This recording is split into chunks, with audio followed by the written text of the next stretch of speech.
Welcome back to the best division in football with Awthentik and The Beard, presented by All or Nothing Studios. What's up, team?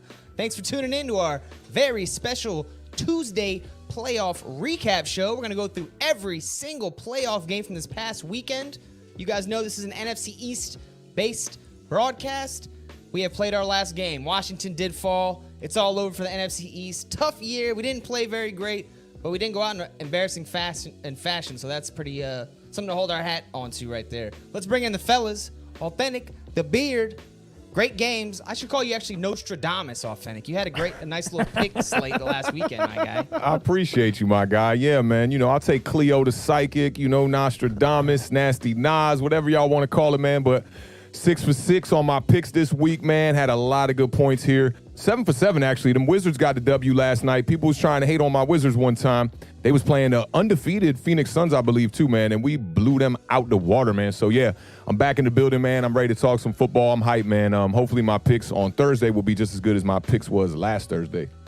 Yeah, we had Thomas Bryant towards ACL for the Wizards, but Robin Lopez looked good last night. He held DeAndre Ayton to 4 or 5 points. The Beard, man, looking spacey. What's going on with you, buddy?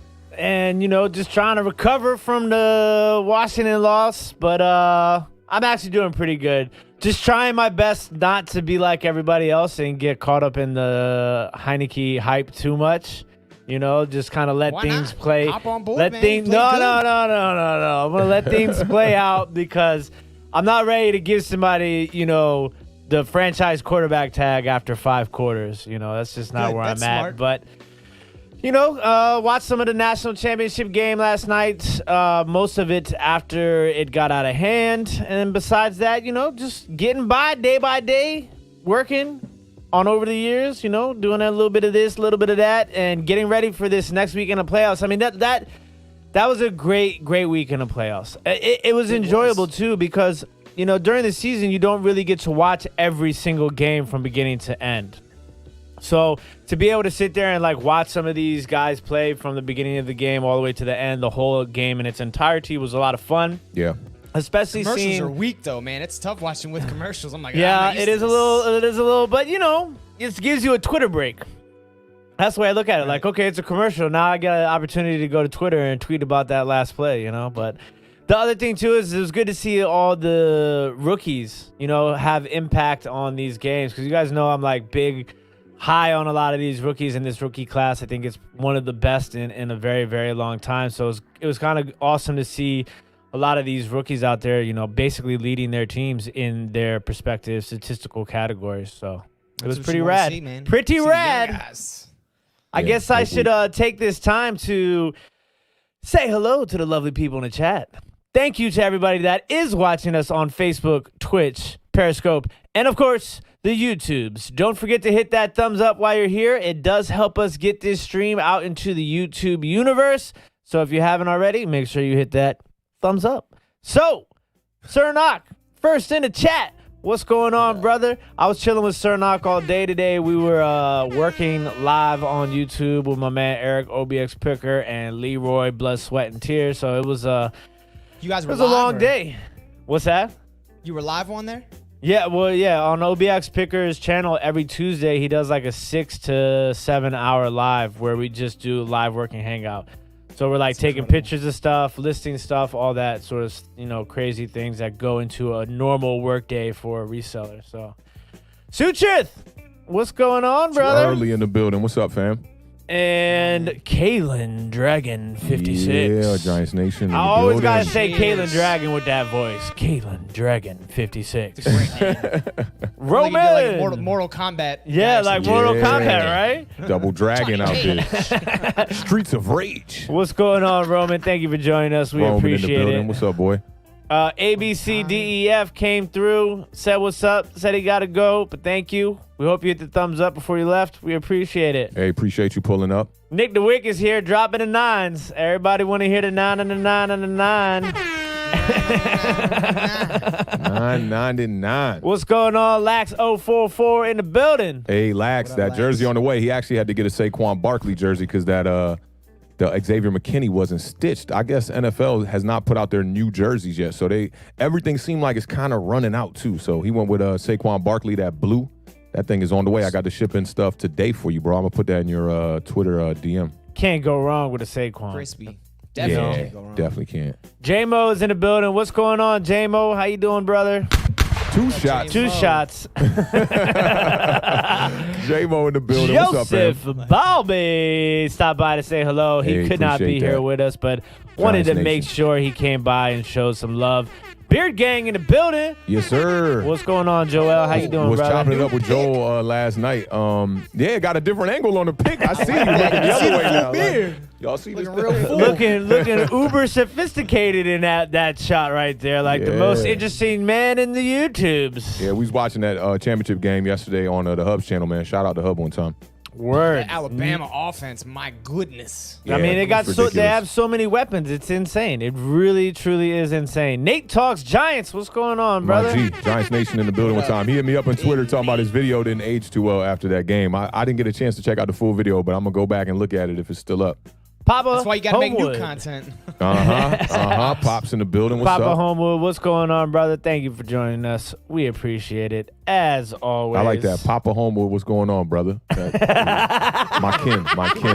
This guy. They're all my brothers. We talked about this before the show. They're all my brothers. There What's going on, Glock? I got to give a shout out. Apparently, Mickey is watching right now and just sent me a text message that said, give the fantasy champion a shout out. So shout out to Mickey who won Muhammad's. Mickey won the fantasy? He won Muhammad's fantasy league, the ESPN fantasy championship. That's what's up, man. Shout out is Mickey he not one time. watching right now? If he not No, watching, he is can't watching. give- That's Oh, why okay, he. he's watching. That's why he See- texted me. He was like, "Hey, see- give me a shout out." I guess he don't know how to work the YouTube You chat. need some YouTube etiquette, man. You can't be texting when the brothers is live, cuz you got to hop in this chat right here with what we got, 44 already up in here. Make it 45, join the party, cuz. Log in with your Gmail, Mickey B at gmail.com. My man. probably what it Hey, is. salute, man. Big shout out to Anthony, the bluegrass picker. What's going on, brother? Thank you for stopping by. Hey, what's up, Anthony? And Watching you, Lucas bro. checking in from Australia. Hey, Lucas is dedicated to the YouTube. I see that. Lucas in every chat, man. I Shout like out to that Lucas. wide receiver Tommy from Gators. Plays like Curtis Samuel role and can return. We need a returner that's not below average. It's facts. Underrated. It's It's an underrated part of the special team. I- Everyone talks about kickers and punters, but man, a good return guy. I think that's everybody in Facts. the NFC East almost. Yeah. I know we need it. Washington needs a new one, that's for sure. Y'all need a whole new special teams, period. Y'all kicker got to go this Except for our punter. We have one, Oh, of, yeah, the, y'all we have punter. one of the best, if not the Tress best Way. punter in the National Football League. So. year. Yeah, I give you that. What happened? Hey, real quick before we move on from the punters, because we got to get a punter some light here, right? What happened to the homie from the Raiders that was doing all them dances, number 7, and he was booting punts for a while, but I ain't seen him punt the Marquette ball in King? like 2 years. Yeah. Nah, he like persona non grata. He did some off the field stuff in Oakland, but I don't think he's playing right now. And he was one of the Right. best punters in the league when he played. So maybe he's a knucklehead. I don't really know, but he was my favorite. It was good to see a punter with some swag, man. I like that. Yeah. Shout out to Bark Nasty 21. Bark Nasty in the building, Giants We're Nation working in the on building. your dog bark Oh, yeah. sound effects. Every time he pull up, I'm like, "Damn, I ain't get that dog bark." Andrew Thomas, the best tackle in the league, says, "Yer." Yeah, best tackle in the league. What's up, fam? How you living? Mr. Mini Guy, what's going on, Oh, Mr. that's Mini fam. Guy? What's up, Mr. Mini Guy? How you living? Patrick Torres is in the building. This always trips me out because I'm like, is that PJ? Is it PJ? Is But it it's Pat? not, Is it yeah. is it a fusion? What's up, Pat?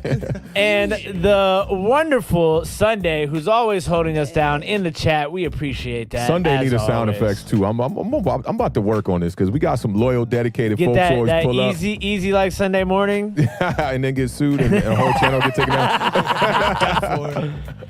Dylan Kraut in the building. Hey, What's what going up? on? What up, fam? Lil What Dylan. up? Dylan in the building one time. What's up, fam? Sabrina. Hey, Sabrina in the building. I got the studio clean, Sabrina. It's looking fresh today. I got it. I stayed up till about 2 in the morning getting the studio all right.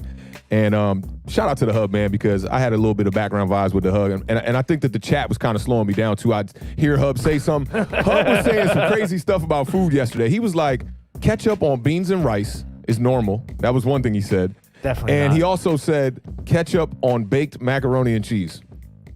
I've heard of that. I've never heard of it on beans That's and rice. Patrick. I heard of that. That's Patrick Mahomes stuff. Man, how do you remove Scotty from the street?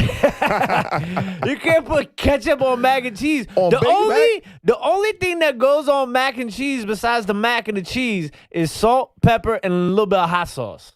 Yeah, okay. Hot sauce will ruin it for me. I'm not doing For no real? hot sauce. Nope.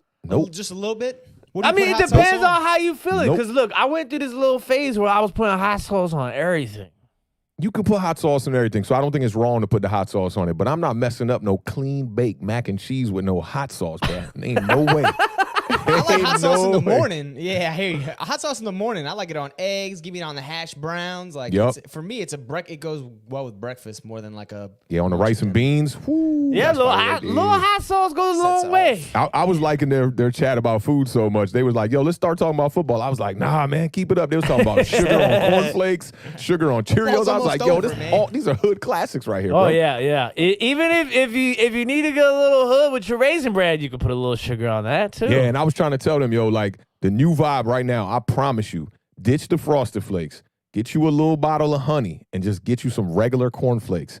Put that honey on top of them cornflakes. Yo, Frosted Flakes ain't got nothing on that. I'm telling That you. is interesting. It's I'm fire. gonna tell you the God's honest truth. I cannot remember the last time I ate a bowl of cereal. Oh, you've been too. going too many pecan swirls at 7-Eleven. 7-Eleven. And what else you be getting from there? Croissants. Oh, I hate how you say croissant. It's croissant. Croissant. Croissant. I had a good little my Dukes. You know, I was at my Duke's house. She got the Jimmy Dean croissant, sausage, egg and cheese biscuit jump. Oh, them They have little joints biscuits, bomb. they those croissants. commercials. Yeah, them That's joints like bomb. a- They always that's look like better on the a- box than they do when you cook them, but them joints bomb. Yeah, they just Always, they're 100%. they're like 3 bites too small though. Yeah, you gotta cook. You saw my tweet about the Eggos, right? Oh, yes, I did. How many Eggos? Hey, chat, how many Eggos is savage? Like, how many Eggos do you eat and go, man, that was a savage move. I just ate way too many Eggos. I did about 7 or 8 Eggos the other day, That's back to excessive. back. That's excessive. That's excessive. How did you get that many down? That's incredible. Look, Wait, you know, my syrup toaster and can hit butter? about no butter, but syrup. Like, How you won't put no butter on the Bad man. waffles though? dog, this is quick. I mean, like homemade waffles, yeah, put the butter on them. But like some quick Eggos, I was just like, and here's the thing, I don't like a lot of syrup on my Eggos no more because I want to eat the Eggo with my hands and not get my fingers sticky. So I just put a little bit of syrup in the middle, and that's it. And I ate Fold it up like a taco or something? No, I don't fold them, but I toasted 4 of them things because my toaster fits 4, right? And I was like on the third one, I was like, man, that's not gonna be enough, man. So I just put 4 more in there, had them Jones ready. He's like, there's 4 slots. I might as well throw in 4, right? And then I convinced myself, I was like, yo, you a sucker if you don't finish these waffles. So I was like, man, crush it, man. 8 waffles back to back. You had a late lunch, I'm hoping. Oh, that was my girl wasn't around, and them joints was for like dinner, bro. It was terrible, yo. I don't know why I assumed it was in the morning. That was a bad assumption on my part. It should have been, yo. That was terrible move, yo. Terrible Munchies vibes on that. Shout out to Ivan Felipe. Thank you for my joining man, us. shout out in the building one time. We appreciate it. Waterfly. Waterfly been holding me down on the Over the Years channel too, man. I appreciate that. Waterfly he's everywhere too, man. You right on time, Loyal. fam. You right on time. Oh, we gotta loyal get to the soil. Yes, Nick sir. the Wick with the $1.99 super chat says, I love Big Ben. 500 yards, 1 meet, $300. I like that emoji. What's that too. about? He over under on his yardage? Yeah, right. I believe so. So I'll tell you, I took Big a good 2 to 3K dive on DraftKings in the last quarter, and specifically on the last 2 plays of that game. The Juju, they was like torching that Brown 40-yard secondary. Juju catch, and then the Claypool touchdown right there at the end of the game. See, and they was playing off will. They was just like, we can't lose. Juju was making catches that he really don't want to make, getting cracked going across the middle, getting up like, oh, that hurt. Can't do it. That's what it'll do to you when you're playing from down like that. Big shout out, Matt Emery says, what's up, fellas? What's up, Matt? How you living, fam? Cody- Them predictions you had on Washington football team didn't come out so well. Cody Khan says, where my sirens at? You told me on Twitter. It is PD. I thought I saw that right last time. My man's in the New York Police Department. Cody in the building one Drew time. Pierce, what's going on? Drew, how Pierce. you doing? Thank you for stopping by. We What up, appreciate fam? it. What up? What up? Marley Marl. Oh, that looked like a new name. Nah, they've been in here a couple times. They just capitalized the L's this time. Oh, okay, I like that. Kind of on some LL vibes. LA cool market. Michael Jones is in the building. Hey, what's up, Mike? Sebastian's in the building. Hey, Sebastian, we've been chopping it up on Twitter all week. What up, fam? There goes PJ Sebastian? Torres. He's in the building. Torres. Torres. Terrible, Shazad man. says hi and bye. So Shazad is checking in from the other side of the world. He's in England, so it's super late over there right now. Facts. But this dude, he owns like an online pharmacy. So he sells all his stuff on eBay. So he's like a $1 million, drugs? like, you know, vitamins and like, you know, stuff you legally can sell. But like he's like $1 million eBayer. It's insane. Oh, that's what's You up, say man. That's online lit. pharmacy, I'm thinking like Silk Road or something. You know what I mean? You're talking about more like a vitamin shop. I got you. Something there was a ghost in the studio, yo. Some bags just Not fell mine. out. I'm looking around like, what's going on? Is something falling in my house?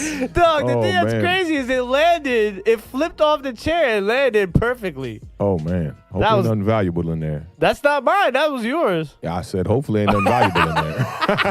I'll repeat myself one time I say for both our sakes. it. Right. Oh, man. Ronald Armstrong. To lose to Tampa by one score with a fourth-string quarterback after they've been manhandling people is a major accomplishment in my book. I'll give you I that. agree. Yeah. I'll give you that. agree, Yeah, y'all Ron. definitely came to Absolutely, play, man. man. That was a good game. I thought that was the one game that might not have been close, and it was good to see Washington really keep it close there. That was a good game. Ben Noggle in the building. What's going on? It says ketchup on green Oh, beans. y'all wildin'. Y'all wildin'. I'm not that big of a ketchup guy, I guess. Maybe that's why. I like it on hamburgers. What do you hamburgers, hot dogs? What do you guys do as far as ketchup, mustard? Oh, I don't do mustard on a hot dog. I'm pretty simple on a hot dog. Just a little line of ketchup. Burgers, lettuce, mayo, ketchup.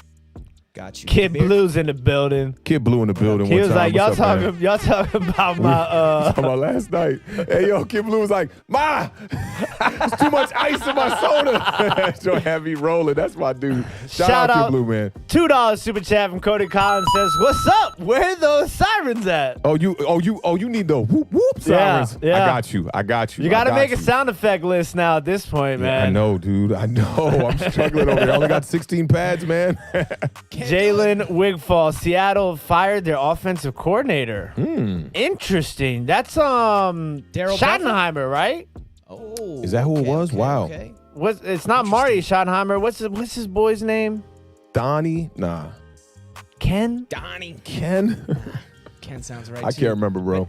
He can join Doug Peterson in the stimulus check line, I guess. Facts. Unemployment. And your Oh, boy yeah. Mike Nolan. Your boy Mike Nolan. Layla Mike Nolan, too. Capri's We in the saw that building. coming. What's up, What up, Layla? How you Layla? living? How you living, fam? I love Shout out that to picture. Carlos for the $5 super chat. Carlos. What's going on, Appreciate brother? that, fam. Just going blank on, message. bro?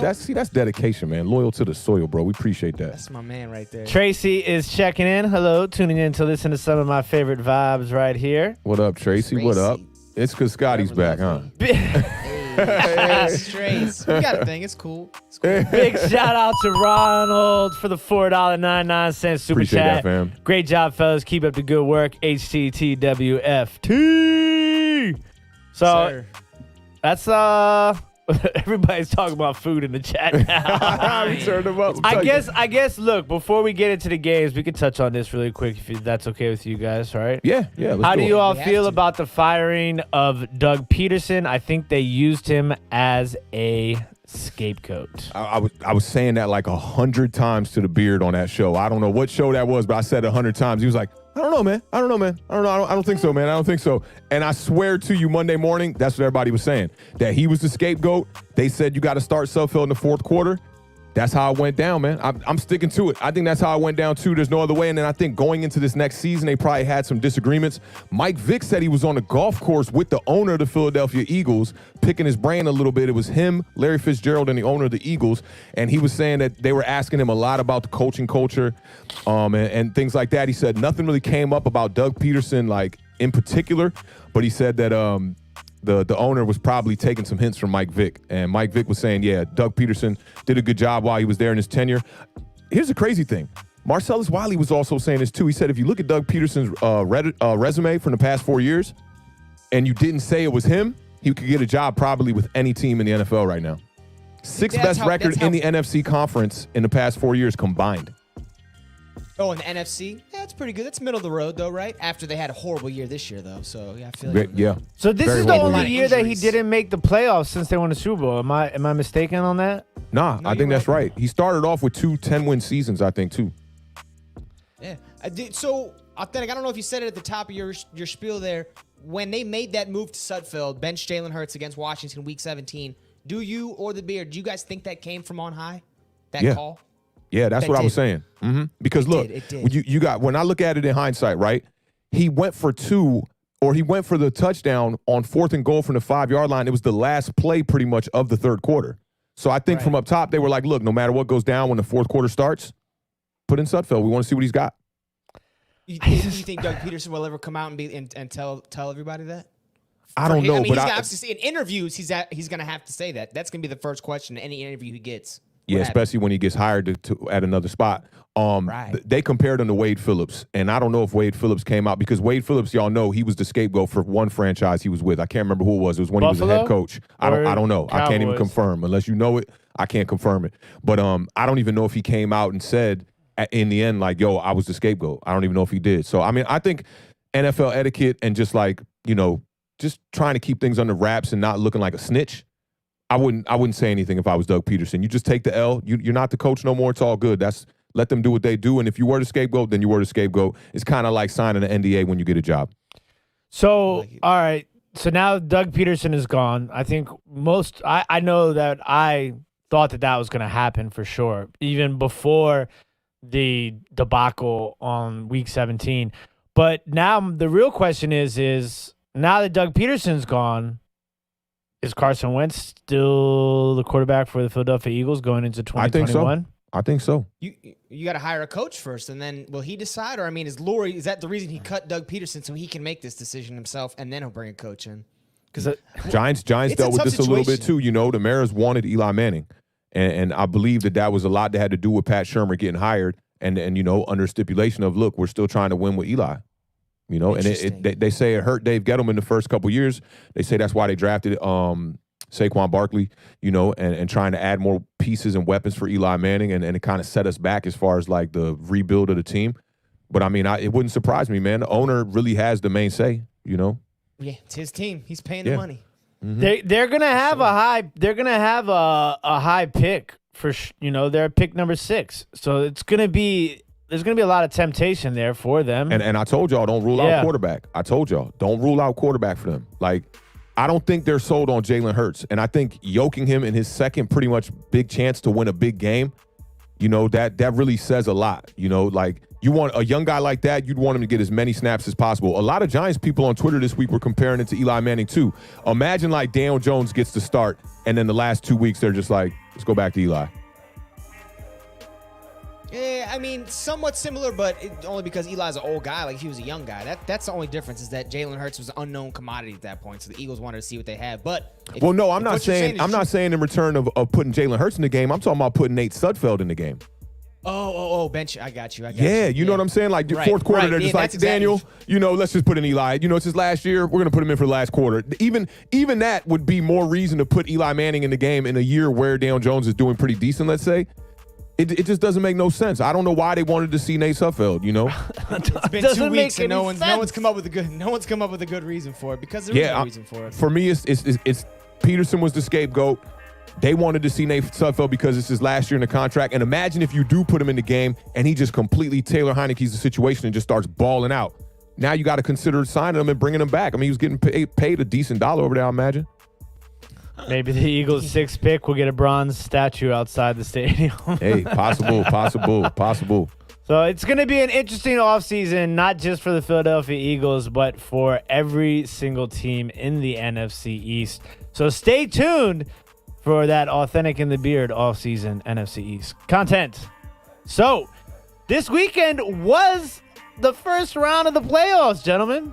It was exciting. There was some interesting games. And we're going to talk about those games. The first game we're going to talk about is the Buffalo Bills and the Indianapolis Colts. The Buffalo Bills won that game by a score of 27-24.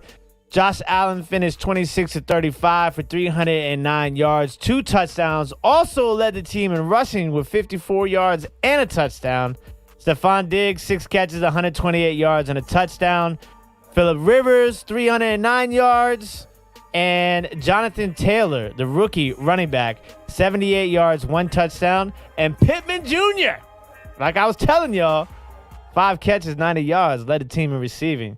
So, Scotty Boomz, tell me what you got for this game. Shout out Bills Mafia, 25 years. I know that's longer than a lot of our people in the chat right now have been alive. They haven't won a playoff game in that long, so you got to give them the credit. I got some Bills fans. I got some Buffalo people. My boy Timmy J, he's a Bills fan. A couple other folks. That's a huge win for them. Colts defense is good. I didn't expect Buffalo to come out and put up a 50-burger. Colts did what they needed to do on defense. Phil Rivers is old. They got pieces on offense. The Colts are one really good quarterback and maybe one more skill position player away from being a true contender, but it doesn't look like they're ready yet. The Bills, on the other hand, probably second best team going into the playoffs this year. So, you know, I expected the Bills to win. I thought they were going to win by a little bit more. Colts kept it close, especially early. It looked at some point like they were going to be in the game here, but, you know, Bills did what they had to do. Authentic, did you like the way Josh Allen pretty much carried that offense? Yeah, now, I think Josh Allen kind of had similar pressure to Lamar Jackson, you know, like as far as like, hey, you're going to show up here. We know you got the number one weapon now in the NFL and Stephon Diggs, who definitely balled out. But this game was a little too close for comfort. You know, if I'm a Bills fan, I'm not satisfied with this performance from the rest of the team, I feel like, because Josh Allen was just making plays. I mean, he was scrambling, he's running, he's throwing the ball. And really, you got to look at the Colts, man. If they take those 2 field goals early on in the game, they probably win this game. There were some questionable coaching decisions here. And I'm going to skip all the, you know, meat and potatoes here, and I'm going to get to what my beef was in this game was Phillip Rivers was driving down the field there, and the Bills called that timeout to have the referees go look at the play. It was their last timeout. They used the timeout because the referees were not going to, you know, go under the hood and look at this play. There was about a minute 27. No, it's probably like 40 seconds left in the game, actually, at this point. And when all said and done, they ruled it an official review, gave the Bills the timeout back, which they ended up using on a play that Phillip Rivers converted a first down. I want to say it was to T.Y. Hilton that was really going to put them right there on that cusp of field goal range. They could have probably took like a 52-yarder at that point. Instead, they bring the play back because he called a timeout before they called the play. I mean, I said this a little bit in our last show, but I think that the referees, for one, the referees on this weekend were awful. Yeah. Across the board. They were just, they were terrible. And I tweeted it out a few times. Like, referees got to get it together. When it's crunch time like this, even when you look in that Saints-Bears game, it seemed like they were trying to give calls back from how they ruined the Saints, you know, postseason hopes a couple years ago. They just got to get more consistent. And I feel like, you know, maybe this is to what the Beard said about being able to watch a game play for play, you know, and watch all the games like that and see them all play for play. You know, during the week, I usually got on Red Zone and things like that. I'm going back to dig and look at stats. And we're mostly a NFC East-based podcast, the best division in football, by the way, Tuesdays and Thursdays and Sundays. Y'all know what it is. But to see them get that timeout back and really ruin the Colts' hopes of trying to get a field goal there to tie it up in the end, you know, that really blew me. I was furious. You can ask the Beard. I was kirking talking about that. Broken. It's broken. It's broken. It's very weird how that worked and this out. was my thing. They Is didn't like say anything about it until after the review too. Then they said, "Oh, by the way, that wasn't a real timeout because we reviewed it." But you only reviewed it because they called the time. I mean, it was weird. And this was the most sketchy part about it to me. Oh, Monique was texting me too, and she really made it clear for me. I'm not gonna lie, but to me, this was the most sketchy part about it. So the challenge was wrong. They got the call wrong because he fumbled it. Who was it? Pascal, right? Pascal fumbled that ball. I don't care what nobody say. That was 100% a fumble. He's trying to get up. He lost the ball. So they get the call wrong, right? But if you don't have the referees or the official review within 2 minutes, they don't get the timeout back. They lose the timeout because the Bills challenged the call, if you really think about it. They used the timeout to make the challenge so that they could go look at it longer, right? So for me, I think you need to completely get rid of this last 2 minutes thing, or anything that is, you know, susceptible to review. I mean, anything. This was a sliding catch on the ground, low catch from Pascal. Then he tries to get up and he fumbles the ball. Two reasons that you need to go look at this under the hood, and they don't look at it. And to me, they use that timeout as a challenge flag. You know, if you didn't have it under 2 minutes, he has to throw the red flag. You throw the red flag and you get the challenge wrong because they said Pascal actually was down and they were completely, I don't know what these referees were seeing. They're blind. I don't know what they were seeing. The real question is why, excuse me, I'm getting the beard congestion. Yeah, the beard sent it through the internet, through the Ethernet. Right. What is that 2 minute rule? You can't challenge under 2 minutes. Why is that in place? Because the booth is supposed to challenge anything that should be questionable. But that's my thing is like when a team is in a hurry up offense the way that the Colts were driving down the field and they had no timeouts. Now you're not only ruining the momentum, but you're stopping the play now to go look at it and get it wrong. It really just doesn't make no sense to me. And then the Bills get the timeout back. Phillip Rivers actually gets right back on the field and throws a 10-yard dart, and they get out of bounds.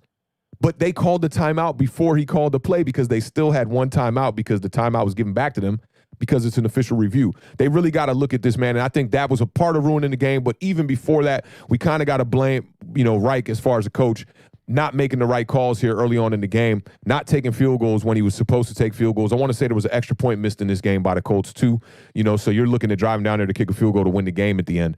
I mean, just a sad way to go out for the Colts because this game was even across the board pretty much. The Colts dominated time of possession too in this game. They just couldn't score. Even early on, when they got down there in the red zone, they were settling for field goals, so you can't win games like that. It was weird, and we know Frank Reich's known for his comebacks. That's what he's done. He did it in college. He did it in the pros. Two of the best comebacks ever are both when he was the quarterback. And it looked like he wanted the Colts to be down in the fourth quarter. He made so many questionable decisions. He was purposely avoiding points in the first half of the game so they could make a comeback at the end when Phil Rivers is not that quarterback. Yeah, game manager straight up. It was a really interesting ending to that game for sure. And the worst part about it, so I guess you could pick and choose the worst part about it. I mean, obviously the worst part is that they actually, after all that hoopla, they got the call wrong. That was the worst part about it. And Awthentik and I, we went back and forth about the timeout situation. And I think I have nothing wrong with being able to call the timeout and forcing the booth to look at it. My only thing is that, like Awthentik was saying, is that they shouldn't be able to get the timeout back. It doesn't make any sense. Yeah, not on any side of the coin either. Especially considering that, the icing on the cake of the worst of it all is that, if you challenge a play before, as a coach's challenge, and you don't get the challenge right, you lose a timeout. But you basically you can only win. You can only win here. Yeah, right? So it's a timeout, but you're gonna get it back regardless. So right. You give the officials more time to look at the replays. Everybody who was in the stands, all the coaches, everybody looking up at the big screen that's a fumble, that's a fumble, that's a fumble, that's a fumble. They got to go look at it. But then they get the call wrong. That's what's crazy because if they get the call right, the game's over right there anyway. Pascal fumbles, Bills get the ball, they kneel it out, and the game's over. So it's just puzzling. It makes you think man, I was telling the Beard, I was like, yo, because I got a couple homies who be like, man, NFL's rigged, man. It's all about Vegas and blah, blah, blah. If there was a point that you wanted to say that, it was right there. They looked like they were trying to rig that game. It was awful. Not a good spot for the referees in the NFL here. I mean, that was the beginning of it. And that was the 1 o'clock game on Saturday. And it just got worse throughout the day. This was just such a close game. The one thing that didn't happen for the Colts in this game that I thought was the main factor in them winning the game was Jonathan Taylor never really got quite going to me. All his runs were very short runs. He had a couple bursts there, but for the most part, the Bills really stopped this running game. And I think that's what you got to credit to how they got this W. But offensively, the Bills, I expect a little bit of more firepower out of them. Stephon Diggs was pretty quiet. He had the 136-yard catch in the beginning of the game, and then he turned up a little bit late. But there was the other wide receiver in this game too, Davis. Oh man, Gabriel Davis, the rookie wide receiver. He went off, and he seemed like he was taking advantage of what the Colts defense was trying to do to stop Stephon Diggs in the passing game. And then the Colts defense kind of folded there at the end, gave them the touchdown, late big touchdown. I want to say it was like a 50-plus yarder, and that's all she wrote right there. And the last drive. It was just, I want to see I like seeing the underdog coming back at the end of the game, and I wanted to at least see them get the field goal and push it overtime. Josh Allen almost had a relapse of the, brain farts that he had last. Oh, he did. He definitely did. Ain't no almost. He took a 20-yard sack. If you kick that field goal there, they got to score a touchdown at the end of the game. That sack was so bad. It was so bad. Yo, I got to give a big shout out to Waterfly. For the $2 Say super it. chat,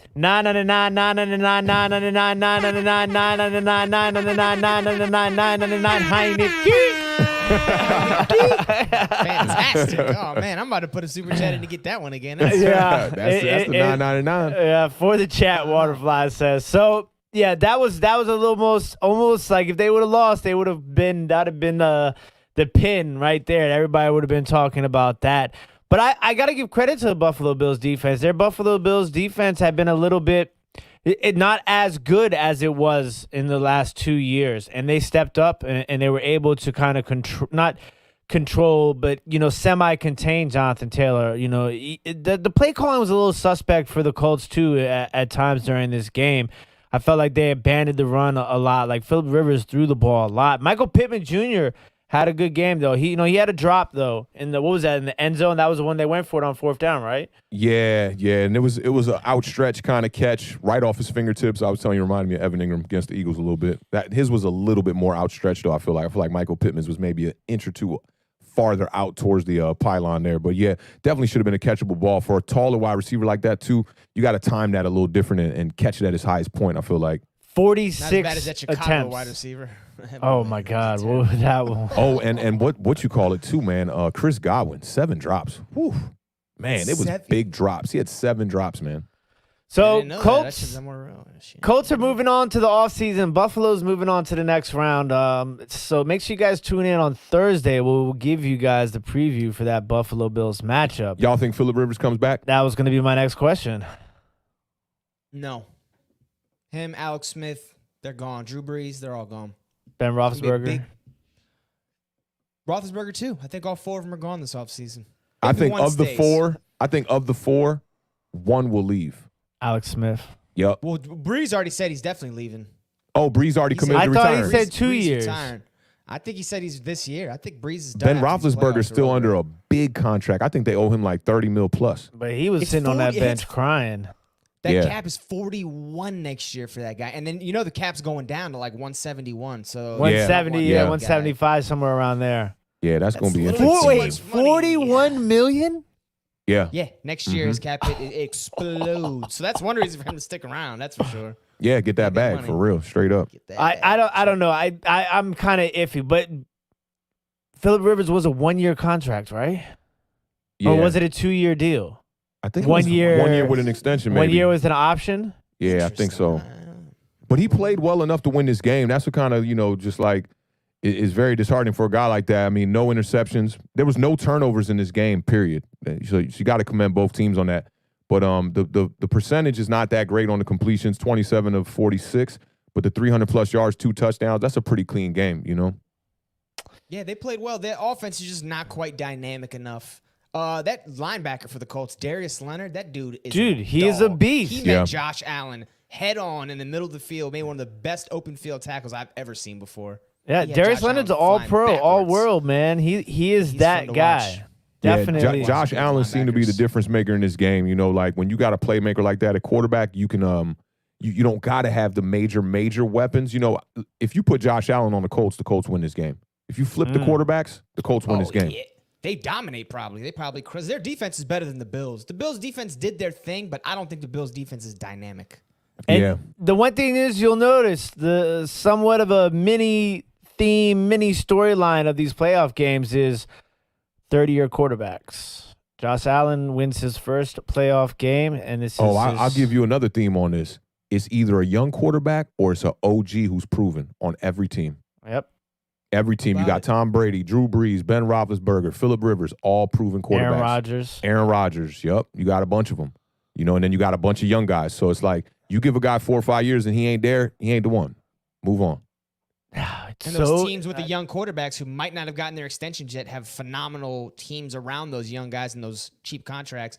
Vice versa, the big paid guys like the Bradys, Roethlisbergers, the other teams might be a little not as talented around him because they're paying these guys so much. Yeah, we forgot Russell Wilson in that mix too. Yep. Big shout out to Max Webster for the $2 super chat. Says, "What's good, boys? Glad to see Scotty back. 2-beer glass cheer. Max? Spiffy Boomz.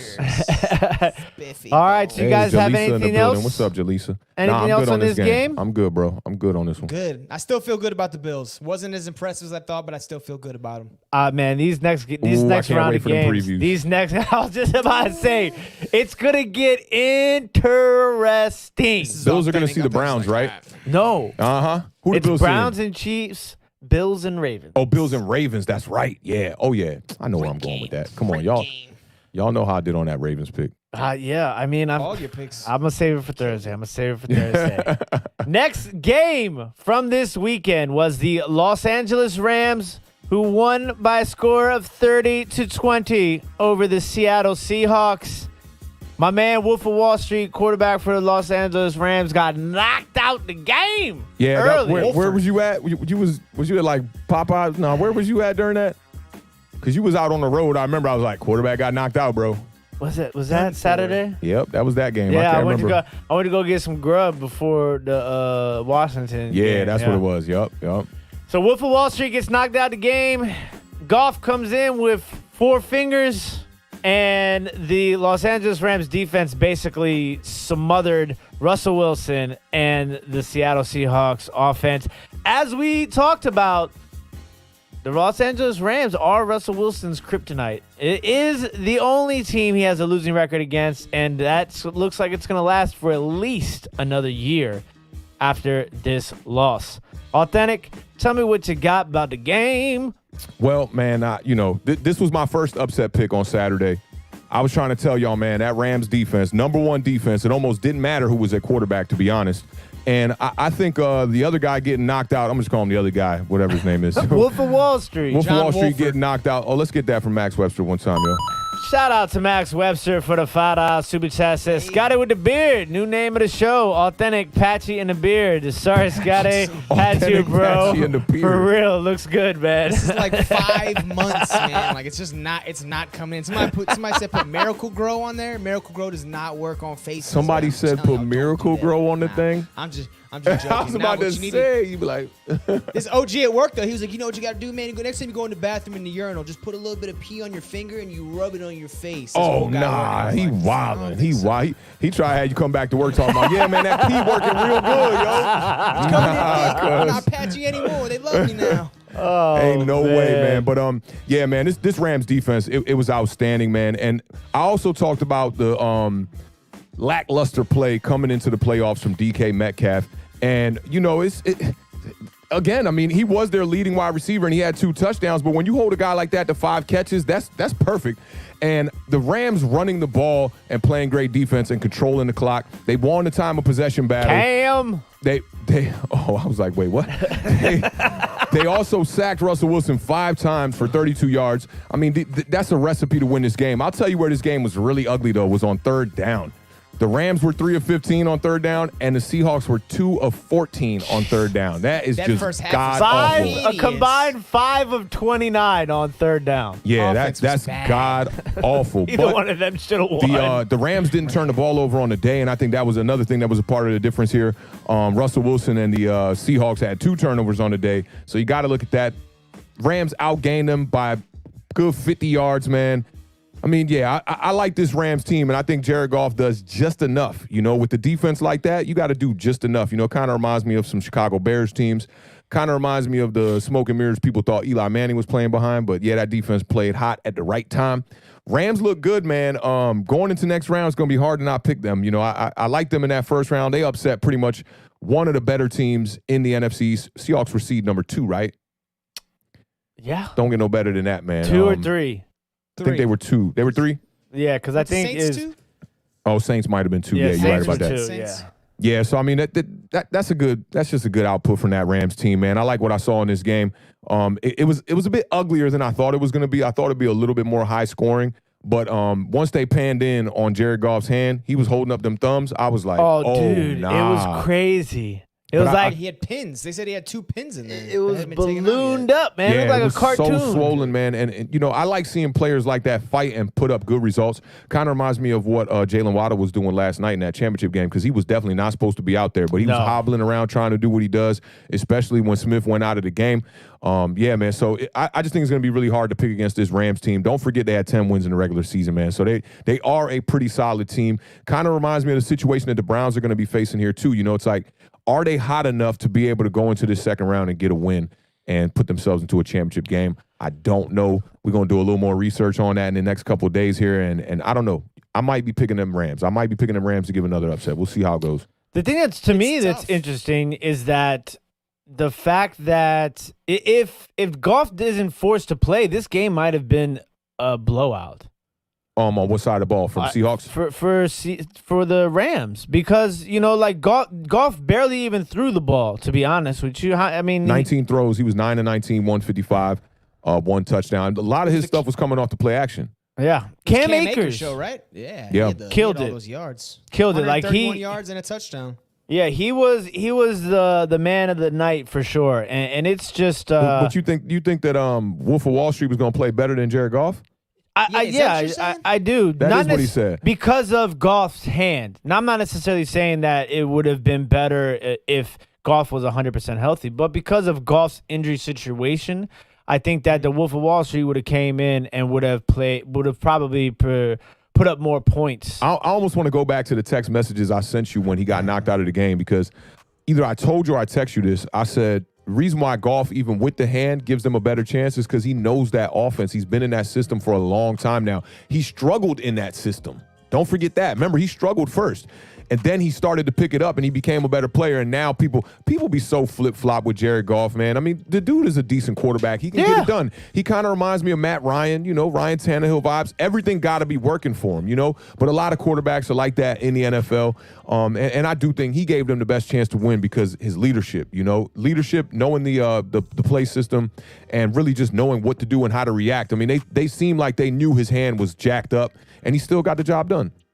He did, right. and I'm not trying. Like that, that's all you really need as a manager at that point when the defense plays that good. Very true, and Russell Wilson just did. I mean, he was running for his life the entire game. They couldn't get the running game going really either, even though Carson had 77 yards. Yeah. It just wasn't like that sort of efficient, you know, rate at which Russell Wilson thrives off of when the running game is like working at its peak. They got to find a real number one. I mean, I feel like they struggled not as bad as the Pittsburgh Steelers did with the running game, but they're struggling like that. It's like, you know, running backs tend to get injured in Seattle for some reason. Since Marshawn Lynch, all those guys that they've had that have been pretty promising, they always get hurt. And they always got some kind of like no-name dude coming out of left field that, you know, it's just not really a number one running back. So I think they need to address running back over there. And then we also can't forget, man, how penalties kick their butt in this game, man. 9 penalties for 60 yards. You can't win like that. It's undisciplined ball. And then that surprises me from a Pete Carroll team, man, because he's one of the better coaches in the NFL. I think he's the oldest. No, he's not. Romeo Crennel became the oldest coach when he was the interim head coach. Yeah. But he's the second oldest head coach in the NFL. You know, so you expect more out of OGs like that, man. You letting the OGs down, Pete Carroll. Come on, man. 100%. That's a great parallel you're talking about with the Steelers. Perfect. The Steelers, their running back James Conner was healthy early in the year. They had all that success. He gets hurt about midway through the year. Seahawks, same thing. Other than the Steelers, Seahawks were the hottest team in football through 6, 7, 8 weeks of the year. Everyone's like, that's a Super Bowl right there, those two teams. Same things, though. The running games fell apart. They had to rely on the quarterbacks. In Pittsburgh, it fell apart badly. Russell Wilson's more dynamic than Ben Roethlisberger, so they were able to score a bunch of points. But then when they get Chris Carson back towards the end of the year, they abandon that let Russ cook type offense and try to go back to the run game, which hadn't really been working for him when he was out there. Yeah, so but I'll tell you what, though, that let Russ down. cook vibe was coming from Chris Carson because, you know, in them first 6 games, Chris Carson got hurt in the 6th game, I want to say, against the Arizona Cardinals. They won all those games because they were running the rock with him, and it opened up the play action for Russell Wilson to be able to cook. But this meal that he's cooking here is not cooking. This is a stale meal that he's cooking. And, you know, the other thing, too, is like this defense for the Rams, They were only allowing 190 passing yards per game. It was number 1 in the NFL. Russell Wilson was 11 of 27 for 174 yards and 2 touchdowns. They needed that running game to rely on to be able to get that secondary to come up and then go over the top.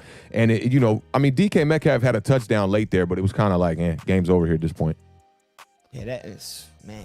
You don't see Russell Wilson look like that in a football field, but like the Beard mentioned, the Rams managed to do it every time to the kid. Yeah, every single time. I tweeted out that Taylor Heineke had the worst QBR of the weekend, and I was actually wrong on that. It was he had the second or third worst. Russell Wilson was the one who had the worst. Them stats are always weird because he had that really bad. What did you just say? QBR, right? Yeah. But his passer rating was either 1 or 2, the number 1 or number 2 of all the quarterbacks in the playoffs. QBR kills you on completion percentage. His passer so 11 rating, of 27 will be bad. That can't be true. Taylor Heineke's completion percentage was 59%. How was he the number 1 quarterback this weekend? His passer rating was second only to Tom Brady, I believe. In the That's playoffs crazy. This weekend. Yeah. Yeah, Tom Brady was balling out. What other quarterbacks?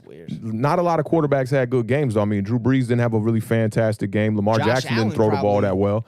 Josh Allen didn't throw the ball that well either. No. Nah, Josh Allen, let me see. Let me see what Josh Allen was. He was 26 of 36. So, yeah, that is pretty good right there.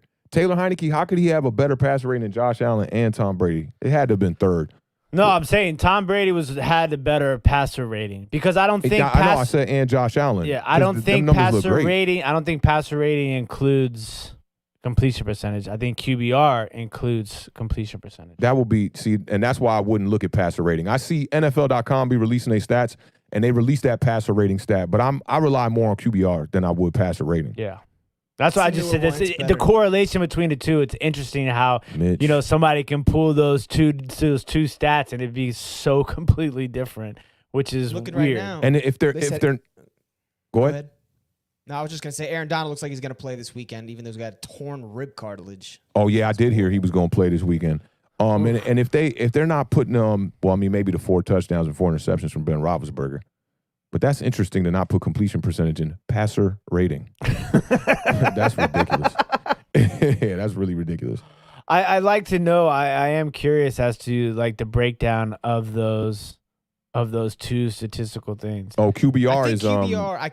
Go ahead. Go ahead. Yeah, because I looked this one up. We were talking about this one on Twitter. Could be wrong. Peter Rosenberg actually tweeted me back saying, "Oh, the QBR, really doesn't mean nothing." And I was like, "Well, it literally takes in effect completion percentage, who you're playing against, so your opponents, and all your passing stats." And it's 0 to 100, right? Yep. I thought that I heard that also QBR. It takes all those things into effect, but the number that it eventually spits out is based on historical scores in the NFL. That whatever your number is, you coming up with the stats you do will win you the game that amount of times. So if your QBR is 75% of the time with the stats you had in that game, you're going to win that football game. Okay. That's what's up. That might be wrong, but I've heard that before as well. Justin says the passer rating is the ratio of yards, completions, touchdowns, and interceptions per attempt. Yes. Okay. So that makes sense. Heineke was getting the ball down the field. I'll give him that. When he was completing passes, 59% of the time, I threw that in there. He was throwing the ball down the field. I will give him that. And I think he had over 300 yards, right? Ooh. Did he? I'm glad I didn't make that bet with Waterfly. I would have been owing him money. Yeah. Oh, yeah, 306. Yep. Wow. Pretty crazy. You guys have anything else on the Los Angeles Rams and Seattle Seahawks? They got to get that offense together. They got to score some points. I mean, the Rams, that defense, probably the best defense in football right now. Well, I think it is the best defense in football. If they can score enough points, they're going to have a chance to go to the Super Bowl. That's Green Bay next week, though. Ooh. Cool. That because defense Jalen Ramsey's ready. I hope Marquez Scantling or the rest of these 2 and 3 receivers for Green Bay ready to catch the football. Because Jalen Ramsey, man, he's a dog. Oh, Simon's got a super chat there too, and that's a good point he's saying there. Tom Brady's 55%. Simon Coleman with the $5 super chat says Tom Brady passing completion percentage was 55%. Heineke was 59%. His QBR might have tanked because of his 1 tipped pass interception. Yes, sir. Because Brady didn't have any, right? Brady had 0 INTs, no turnovers at all. Yeah. He's pretty good. He's a pretty decent quarterback. He's pretty good, man. Yeah. Speaking of Heineke and Tom Brady, The next game we will be discussing. The Tampa Bay Buccaneers defeated the Washington football team by a final score of 31-23 on Saturday night, as seen here live on Awthentik and The Beard. Tom Brady did his thing. Washington football team's defense was unable to put a stop to the Tampa Bay offense. And that's pretty much the story of the game right there. In a nutshell. Scotty Boomz, tell me what you got on this game, brother. Tommy Bernard, are you really on Tinder, bro? I tried to fire mine up. It's so funny you say that, man. I almost fired mine up today. I was thinking about it. It's been a long time. I'm sure you're not on Tinder. Shout out Tommy one time. What's up, fam? Washington, you guys did it. You did us proud. I'm proud to be a Washington football fan today. I was yesterday. I'll be the entire offseason. Taylor Heineke, expectations. I mean, you played one good quarter for us. I didn't come into the game thinking you were going to keep us in it. The kid's a baller. Move the football down the field. Escapability. Pocket presence. We mentioned it last week on one of the shows. Well, maybe not. I wasn't here. But we talked about Heineke. He's aware of himself in the pocket. He knows when to run, and he knows when to get rid of the football, which a lot of second, third-year quarterbacks don't have. He's got that innate ability, and that was able to keep the Tampa Bay Buccaneers defense off kilter a little bit, because in reality, Washington lost this game. When I say we, I mean Washington. We lost this game on the line of scrimmages. Our offensive line was not able to open up any running holes for our run game, which was ineffective. We did not target J.D. McKissick. He had 3 targets in the entire game, only 2 catches, I think 8 yards. That's not going to get it done. If Antonio Gibson can't find holes to run in, and you're not going to target the short passes to McKissick, you're going to have trouble moving the ball. With that said, Heineke moved the ball pretty well. Completion percentage wasn't all there. He was finding our second, third receivers on the outside. Couple costly drops, couple penalties that killed us. One holding call in particular on a scoring drive that was big in the third quarter. Kind of a phantom holding call. They showed the replay twice. I never saw it. Whatever. You can't blame the refs in a game like this. Tom Terrific, though. This is the guy we got to talk about. He killed it. 55% completion percentage is interesting. Authentic told me before the show, or maybe earlier, Chris Godwin had 7 drops. I don't even remember all these drops, but I do remember Mike Evans. Oh, yeah. Yeah, Mike Evans was hauling in a bunch. He looked pretty good to me. Buccaneers, they're a better football team than Washington. They deserve to win that football game. Washington covered that 8.5 point spread, so I'm feeling good about it. And that's about it. Yeah, I'm definitely with you on that, man. You said a lot of good points there. I think the one thing we missed here is probably Brate at tight end. See, the thing about the Tampa Bay Buccaneers is when you shut down some of their weapons, because early on I feel like Mike Evans was not quite clicking heavy in this game. But Brate, he only had 4 catches in this game off my memory, and every one of them was for a critical first down, maybe on a third down. Third down, yeah. Dude was just balling out. And they were big plays, man, so got to shout out Brate on that. I mean, it's interesting because they got Gronkowski over there who only was targeted once or twice in this game. I don't think he had any catches. But this is the thing. He did not have a bad game. If you look at the way he was blocking in the red zone, Leonard Fournette showed up. This is probably Leonard Fournette's best game of the year. He was their leading rusher, right? Yeah, 93 yards, 1 touchdown on 19 carries. And I think a lot of that had to do with how Gronkowski was blocking in the red zone. On the other side of the ball, on Washington's offense, Cam Sims being the leading wide receiver in this game, is really interesting because he had a bunch of critical drops in this game. And, I said this about Evan Ingram. I was like, I'll take the good with the bad. But when it's the playoffs, I can't do that. I really can't take the good with the bad. These critical drops that are happening in a game when you're, an underdog and you need offense. We knew coming into this game, Washington was going to have to put up points. The Beard talked about the magic number being hold the Bucs to under 21, I believe it was, or 20, and then you allow them to get 31 points. There's no way you're going to win this game, even with Taylor Heineke balling out pretty much, doing everything he could do. He was looking like a baby Gardner Minshew. This is Gardner Minshew the fourth out here, really doing his thing. And I think Taylor Heineke could be a good quarterback that you bring back next year. I think it's time to maybe let go of Kyle Allen. That experiment hasn't worked. His decision-making as far as when he wants to run and when he wants to just throw the ball away seems to get him in a lot of trouble. 2 times we saw him get injured this year. 2 times. And one of them was on a run close to the goal line where he got the concussion. I think we thought he got the concussion, but he did get knocked out the game. And then you got the other time where he tried to run it, I believe was against the Rams, and broke the arm or the leg, something like that. So I don't like to call players injury prone. It's just you put yourself in a position to get injured, then I got to call you injury prone. So I'm looking for Heineke's size at all. Does that concern you for his future as far as being able to play quarterback over like a 16-game season? Not at this point because if he was the kind of guy who was checking down like Alex Smith, it would concern me. But he seems to avoid the check down. I saw multiple times in this game where he had McKissick in the flats, and I think that's why McKissick's targets were so low, is because he'd be like, nah, cuz I'm not checking down. I'm throwing this down the field. Downfield. And he was making some tight window throws. I do think he's a very capable quarterback. I don't know what year he's in his career, maybe fourth year, third year, something like that. So he's got to get to it. He's got to put his foot on the gas now and try to get into a starting position. I know Washington is definitely considering him, but when you can't stop the run, I mean, this Bucs team is just very hard to stop.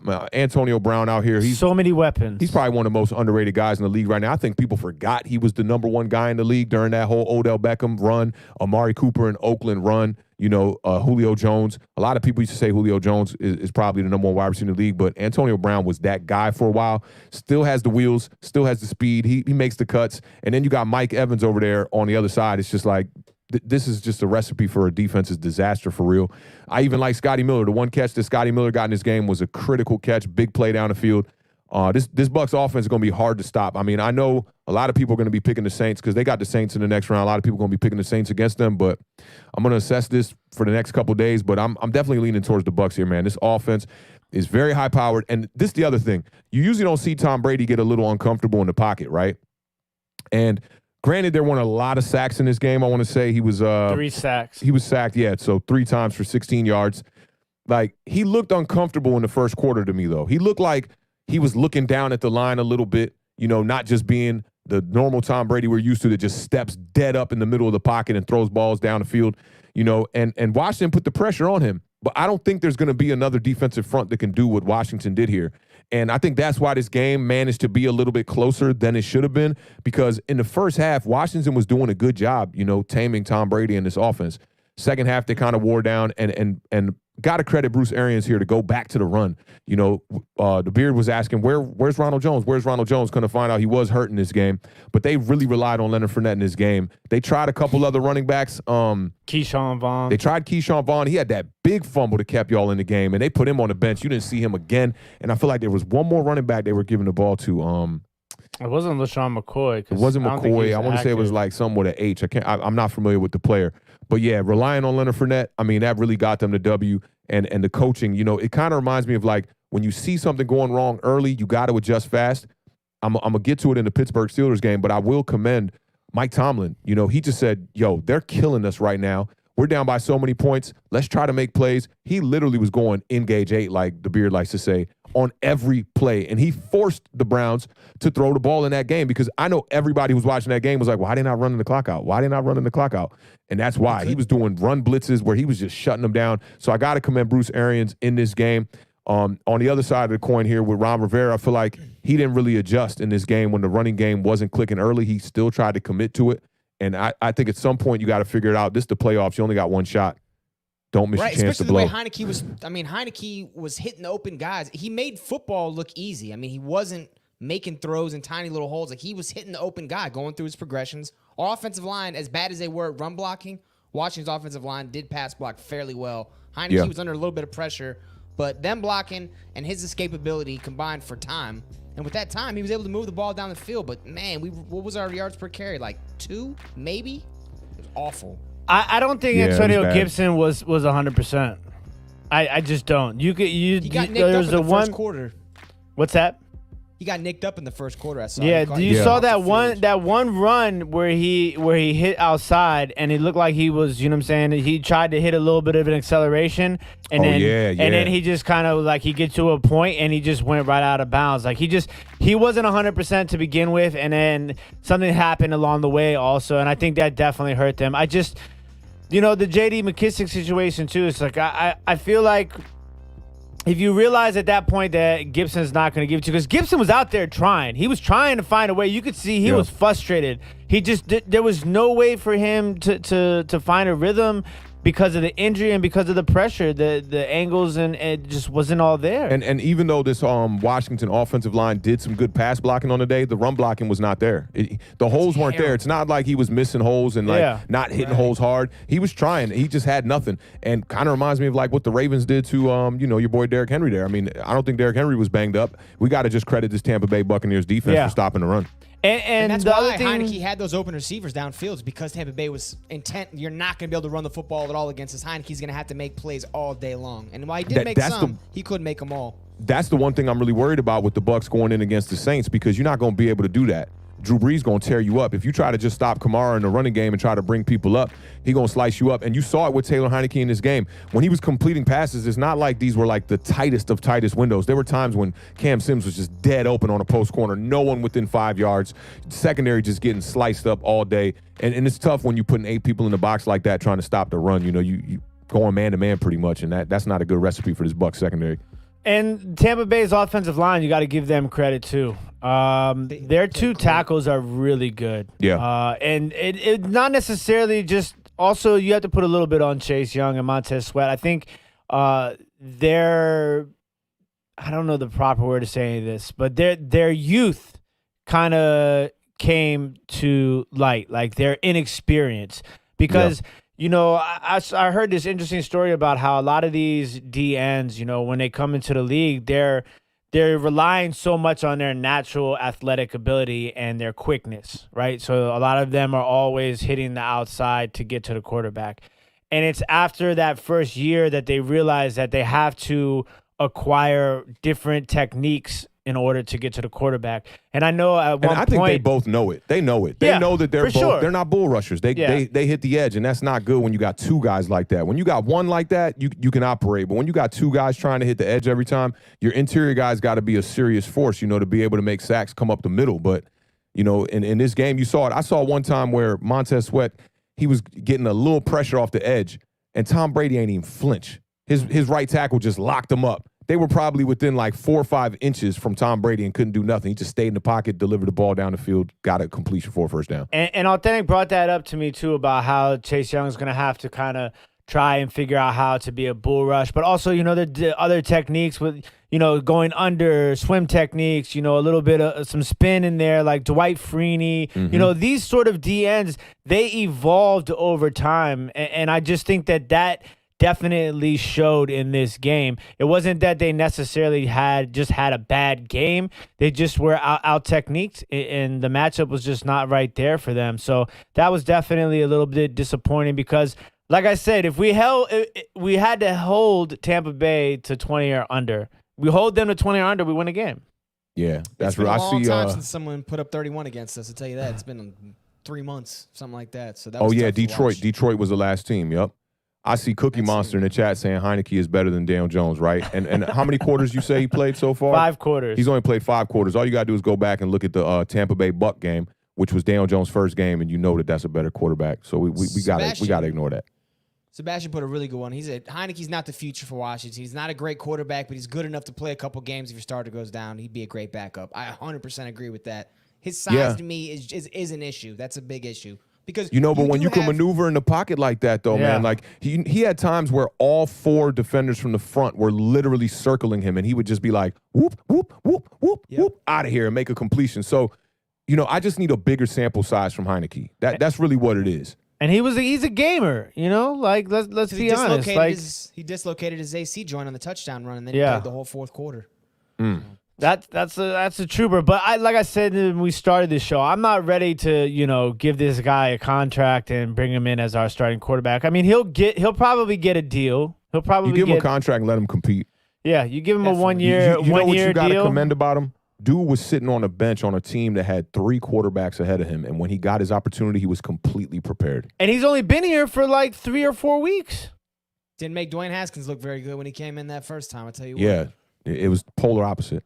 And so Washington's going to have a lot of questions here moving forard. As far as their team goes. You happy about the season though, the Beard? I mean, how do you feel overall? Yeah, absolutely. And you know, listen, this is the things that like I see this sort of stuff on Twitter and social media, and it kind of drives me up the wall. And they're like, "Oh, well, you know, you guys won the division with a losing record, and now good luck next year. You're gonna have a tougher schedule." Like, the schedule comes out, you don't know who's on whose team, what's going to happen. Like, you can't look at the schedule like that far in advance and be like, "Oh, well, you shouldn't have won a division because now you're gonna have a tougher schedule next year, and now you only have the 19th pick," and you're just like, with pun intended. You know, it's like. You don't even know what kind of moves and acquisitions the Washington football team is going to do in the offseason. So it's hard to tell anything right now, to be honest. But I am definitely happy. We get to play the Saints without Drew Brees too, right? They were first place team in that division. So cool. I'll take that on the road. All day. Jameis Winston. And listen, I am definitely feel as if we are moving in the right direction. You know, like Ron Rivera came here to make this team better. We became a better team. We won 4 more games than we did last year. So a 4-game improvement with COVID, with the quarterback situation, you know, with the injuries and everything that's going on here in Washington behind the scenes. Like that's pretty amazing. And you know, I'll leave it here because it's like we are getting pretty far off into this game. But you know, Alex Smith, man, what was he, 5-1, and the rest of those quarterbacks were 3-8. So the one guy that actually won games for y'all, nobody in Washington wants him on the roster. Yeah, I don't think it's that nobody wants him on the roster. I just think that people realize that I think he's going to retire. I just, you know, like you play to win the game. You do. You play to win the game. But if he can't play, if you remove him, then you know that hope that you have that y'all are headed in the right direction might be just hope. I mean, but what if he can't play anymore? That's speculation at this point. point. What if he decides to retire? That's out of your hands. That's just like the people that are telling you that y'all are going to lose games next year because y'all schedule looks crazy. It's all speculation at this point. Chip's got to fall before we can make any. He said he's mulling retirement. I heard him say he was undecided and it was like 24 hours after the game. Yeah, that means he's mulling retirement. So that's speculation. It's not speculation. He's thinking about it. Exactly. So to say that he's going to retire is speculation. We don't know. But you have, as an organization, you have to prepare as if he's not going to be there next year. And you have to remember that this is the first year that we're going to have the ability to get out of his contract without a crazy and I don't think nobody's denying that you got to prepare for the worst situation in Washington. You know, but the guy who was winning you games is probably not the quarterback that people in Washington want right now. So when you remove that guy, you better have a guy that's going to replace him that can do equal or better to be able to win the amount of games he won or more games in next season. Or them people you're arguing with on Twitter are going to be right. That's the biggest question mark. But before you even get to a quarterback, you got to get a general manager. So I hope he doesn't make us wait all offseason for this either. Like wait till the first week of training camp. Be like, you know what? I'm going to retire. I don't think he'll do needs to that. Go ahead and make an announcement here quick, please. I don't Alex think he'll Smith, do let that. us know, brother. Let us know. And I think the team would know. If we don't get it, the team will know if he's going to retire for sure so that they can make their moves in the draft. I mean, the draft is coming up here just in a couple months. Yeah, so the first big step's going to be that GM spot. And big shout out to Mike Evans, though. I did want to get that out before we take to a commercial break here. But yeah, big shout out to Mike Evans. Mike Evans is one of those guys that no matter the circumstance, like he's always kind of a little banged up, but he comes out there and he plays like, you know, and to see the way that he did that knee little kick in the end zone and then come back and have the game that he did, I think that shows a lot of heart, and I got to give a big shout out to Mike Evans. What was that sound effect? Yeah, he's underrated too, man. I feel like people be like, oh, Mike Evans, what has it got the Bucks though, blah, blah, blah. 7 straight 1,000-yard seasons is amazing. I mean, hey, and I say we skip that commercial just because the time, you know, we pushing. So let's just skip the commercial and just go on to the next game. All right. Next game on the slate is going to be the Baltimore Ravens, who put up 20 points in defeating the Tennessee Titans, who only scored 13 points. Lamar Jackson, another third-year quarterback, getting his first playoff victory. Authentic, tell me what you got for the game. Oh, man, I've been telling y'all, man, you know, speak for yourself. Emmanuel Acho, my man Marcellus Wiley, that's one of the best shows. They break down some great numbers. I'm going to run over some numbers that they dropped today, man. Lamar Jackson, youngest MVP ever. He's in a class of fastest quarterbacks to 30 wins with Tom Brady, Joe Montana, Peyton Manning, John Elway, Aaron Rodgers, Drew Brees, and Brett Favre. He went to 30 faster than all those quarterbacks. We got a really good quarterbacks. those are some pretty good quarterbacks, man. Lamar Jackson has a record of 30-7 in the regular season. He wins 81% of his games. We really got to take all this pressure off him. But I did say this when I did the breakdown on Sunday morning. You know, with great power comes great responsibility. That's what it is, man. You raise your own bar, you know. And I heard Marcellus Wiley say this quote today that was so good on the show. He said, the reward for success is more work. Come on, man. That's a bar. That is a bar. It's facts, too. It's 100% the truth. Hey, There's no I don't day- got to you don't- say you too don't much just take a about day this off. game, man. Lamar Jackson, man, when it was time to win this game, he just stepped up, made all the big plays, really with not too many people on his offense doing too much. The running game from J.K. Dobbins was very average. You know, nothing coming from his wide receiver core outside of Hollywood. I mean, the dude really showed you why he was an MVP, unanimous MVP at that. And I told y'all, the last thing I said about my Ravens breakdown on Sunday was this ain't even really about Lamar Jackson or Ryan Tannehill. This is about the Ravens stopping the run. Sure enough. 2.2 for Derrick Henry. You got to Mic be drop. kidding me. Long rush of 8 yards. That's crazy. It's crazy. And to me, too, like, this is, if I had to hand out, you know, a big shout out to somebody in this game, it would probably be, Awthentik. you know, yeah. Well, You like how I snuck that in, Scotty? would be Marquis Brown, because he was another guy that people were kind of questioning throughout, you know, the down parts of this season. And is he really a wide receiver that can be number one or even a number two? You know, and Lamar Jackson needs help, and who's going to show up? Marquis Brown showed up, and he showed up big. I got to give him respect for that, for sure. Does it worry you guys at all that Baltimore only put up 20 points against? I mean, people have been scoring on Tennessee. Like Houston scored on Tennessee. A lot of teams put up a lot of points. Baltimore, I mean, if you look at the box score, 20 points they scored. Lamar Jackson he didn't have any touchdowns thrown. He was sacked 5 times. We know he ran the ball like crazy, 136. Marquis Brown went off. But 20 points against the Tennessee Titans, that's a little bit worrying for me, especially when you can hold their running back, Derrick Henry, who would control the game. If he was able to do what he normally does, Tennessee could have kept this and been competitive the whole way through. They held him to 2.2 yards per carry. He was completely ineffective, and the Ravens still only managed to put up 20 points. A little bit worrisome for me coming up for them. They're going to have to score more points. The offense is going to have to get together as far as guys outside of Marquis Brown and Lamar Jackson. You know, I don't know why this Tennessee Titans defense has been so bad this year, because in this game, they was flying all over the place. It reminded me of the Buffalo Bills game. Like, the Bills defense ain't that good, but, like, when they stacked the box, man, they were everywhere against the run. Now, you know, like with Lamar Jackson being sacked and being stopped early in this game, I think a lot of it had to do with the game plan that Harbaugh came out with. They relied on the RPO way too much. I would have went and took early strikes in this game, like right away, try to get Hollywood Brown. I was telling Tim this too. I was like, yo, you got to get these passes down the field to get these secondary and these linebackers to back up. And when they back up, then you could run a little bit of RPO. They came out like them first 2-3 drives and literally just tried to hammer the RPO for that whole first half, it seemed like, and it just wasn't working. And Lamar Jackson was kind of hesitant, I feel like, and there was a point in this game where he just said, you know what, when I make these decisions, I'm going to go flying. And those runs that he broke, those big runs that he broke, those were when he just wasn't hesitating in the pocket, man. And you know, Mark Andrews didn't show up in this game for me either. I thought he was going to have more catches, more yards in this game. He was relatively quiet in this game. And I don't think Hollywood Brown is a number one wide receiver. I'll keep it 100 with you. I mean, the stat line looks good here, but a guy that's that small, that he reminds me of a guy who has to take the deep play for him to get his yards, you know, and one of his catches was like 50 yards. So you're looking at like, you know, another 6 catches to combine for 50 yards. I mean, it's a good game. I will say that, but he's not number one talent. I think because of the running threat that Lamar Jackson, you know, presented against this Titans defense, then they had to kind of come up a little bit because Titans did a good job stopping J.K. Dobbins. I felt like Gus Edwards was the better option in this game because he was more of a physical bruiser style type of running back. Dobbins never really got the lanes that he wanted to get.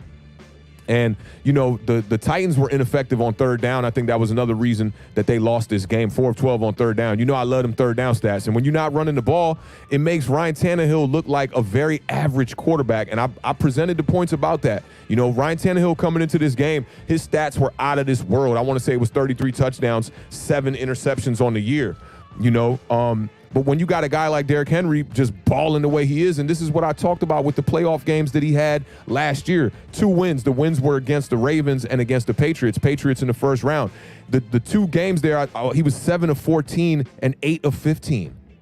I could go out there and do that. I could go out there and do that. You know what I'm saying? Right. So I literally could do that. If you need your running back to get 150 yards every game for you to be average or above average, then what kind of quarterback does that make you? You know, what kind of quarterback are you at that point? You're a game Right. manager, right? You're a game Pretty much. manager, You're not straight worth up, $100 million. especially when you're only throwing the ball 14 and 15 times. And I talked about the Chiefs, man. The Chiefs stopped them, and the Chiefs don't have that great of a defense. Last year, their defense was a little bit better. But for them to come out there and stop Derrick Henry to 66 yards last year is the reason why they won that game. You know, and same thing goes for the Ravens here. You stop Derrick Henry. I thought they were going to hold him to maybe 80, 90 and have a chance in this game. He broke his longest run was 66 yards in the first meeting in the playoffs last year. In this one, you're talking about his longest run being 8 yards. Like, come crazy. on. That's not going to get it done. And if you notice during the game too, there's a point where like he was like super frustrated, and Vrabel was like walking with him, like trying to talk to him while Henry was walking the sideline, and he was just not having it. Like it was an intense moment. But yeah, I think, you know, Tennessee, they're gonna have an interesting offseason too. They're gonna have to figure out they're gonna need another weapon. Yeah, and they're probably going to lose Corey Davis too to free agency. So who had another dud of a game. 0 catches. Talking about 2,000-yard running backs, though. So it was a question we had a couple weeks ago on one of our trivia segments. Only 8 guys have had 2,000 in one season, 2,000 rushing yards in one season. Yeah. The success rate of their teams come playoffs is not good. So Have any of them won a Super Bowl? I'm going back right now. Adrian Peterson was the most recent before Henry, 2012. They lost a wild card game. 2009, Chris Johnson. They didn't make the playoffs. Nope. Jamal Lewis did in 2003 with the Ravens. They didn't make the playoffs. They only won 7 games. So you got to think about 2,000 yards. That is a ton of mileage for anybody. Give them that little 1 week break. I mean, there's only so much the human body can take. To expect them to continue that level of output for another 4 games, that might be a wall that maybe just the human body cannot eclipse. That's an interesting point. That's a great point right there. That is the point right there. You giving this guy over 340 carries on a season, he's bound to just break down. You know, and I think this is more of a reason why teams need to learn from the Saints and go 2-back running back systems.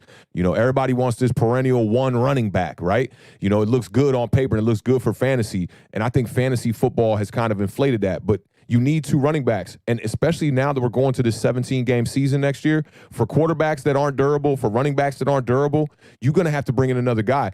I even thought to myself today, with a guy like, you know, Ben Roethlisberger, let's say you had 17 games this season, right? Or a guy like Alex Smith. This is when you might want to think about doing a 2-quarterback system, you know, and take it back to JV. Because you look at these guys, they're getting banged up, they're getting beat up, and they're getting hurt. Look at the Rams coming into this game. Jared Goff banged up, you know, and it shows in their play. 17 games, now you're talking about going to the playoffs, maybe playing 18, 19 games. We might get back to a 2-quarterback system. It's very hard to do. You got to be very durable. And I like what Sean Payton does with the Saints. It just like he uses Kamara perfectly. Kamara had 100-yard rushing game all year.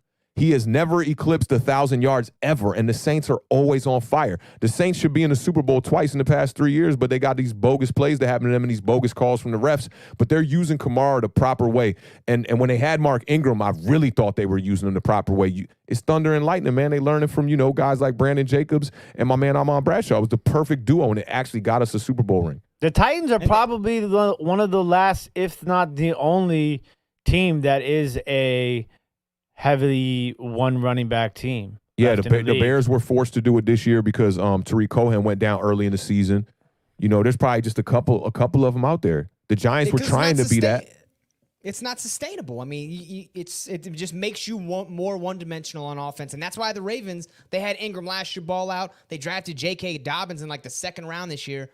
They keep good running backs coming in, even though they know they have Lamar Jackson. Because if you don't have multiple weapons back there and teams can hone in on one guy like a Derrick Henry, it makes that much less effective when you. Yeah, and it turned the Tennessee Titans game plan. It looked terrible. You know, when Henry's not clicking, now you're relying on Ryan Tannehill to just drop back and pass the ball. A.J. Brown got away with a push-off there, too, on that touchdown, if you ask me. So I'd bring that back. You know, that takes 7 off the board right there. Corey Davis had a terrible game. I don't even know if Jonnu Smith was dressed in this game. I didn't hear his name one time in this game. You know, no weapons out there. Titans looked and, you know, I mean, I looked stupid. I wanted this game thinking, like, Tennessee, they scored points. They're going to put up 50 points. They looked awful. That offense looked bad, and the defense has been bad all year, and it stayed bad. Yeah, you said that's you real. liked them, Awthentik. They're moving. Yeah, I think their front 7 looks pretty good, but maybe that's why Lamar Jackson was able to have a little bit minimal success through the air. And there was a turning point in this game because I talked about this with the Beard when we were watching the game. I was like, man, if Lamar go down 2 touchdowns, this is going to be tough.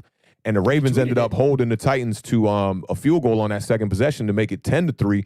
I was like, all right, now this is the show-up drive right here for Lamar Jackson. And if you look at that drive, they had a critical third down there where he rolled out to the right, and it looked like he was going to just throw the ball away. Oh, that play. And it was so right on the good. sideline. I think it was Hollywood that caught this pass, too.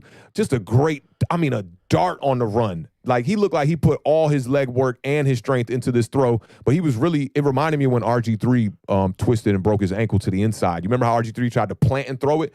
It was the same exact kind of throw, falling out of bounds. I mean, just a 15-yard rope, man. So those people that are saying Lamar Jackson can't throw the ball, it's kind of ridiculous to me. He had the one throw that, got away from him early on in this game on the post corner route, which it was wide open. If he would have put that ball out more towards the sideline, they're looking at about a 15, 20-yard game.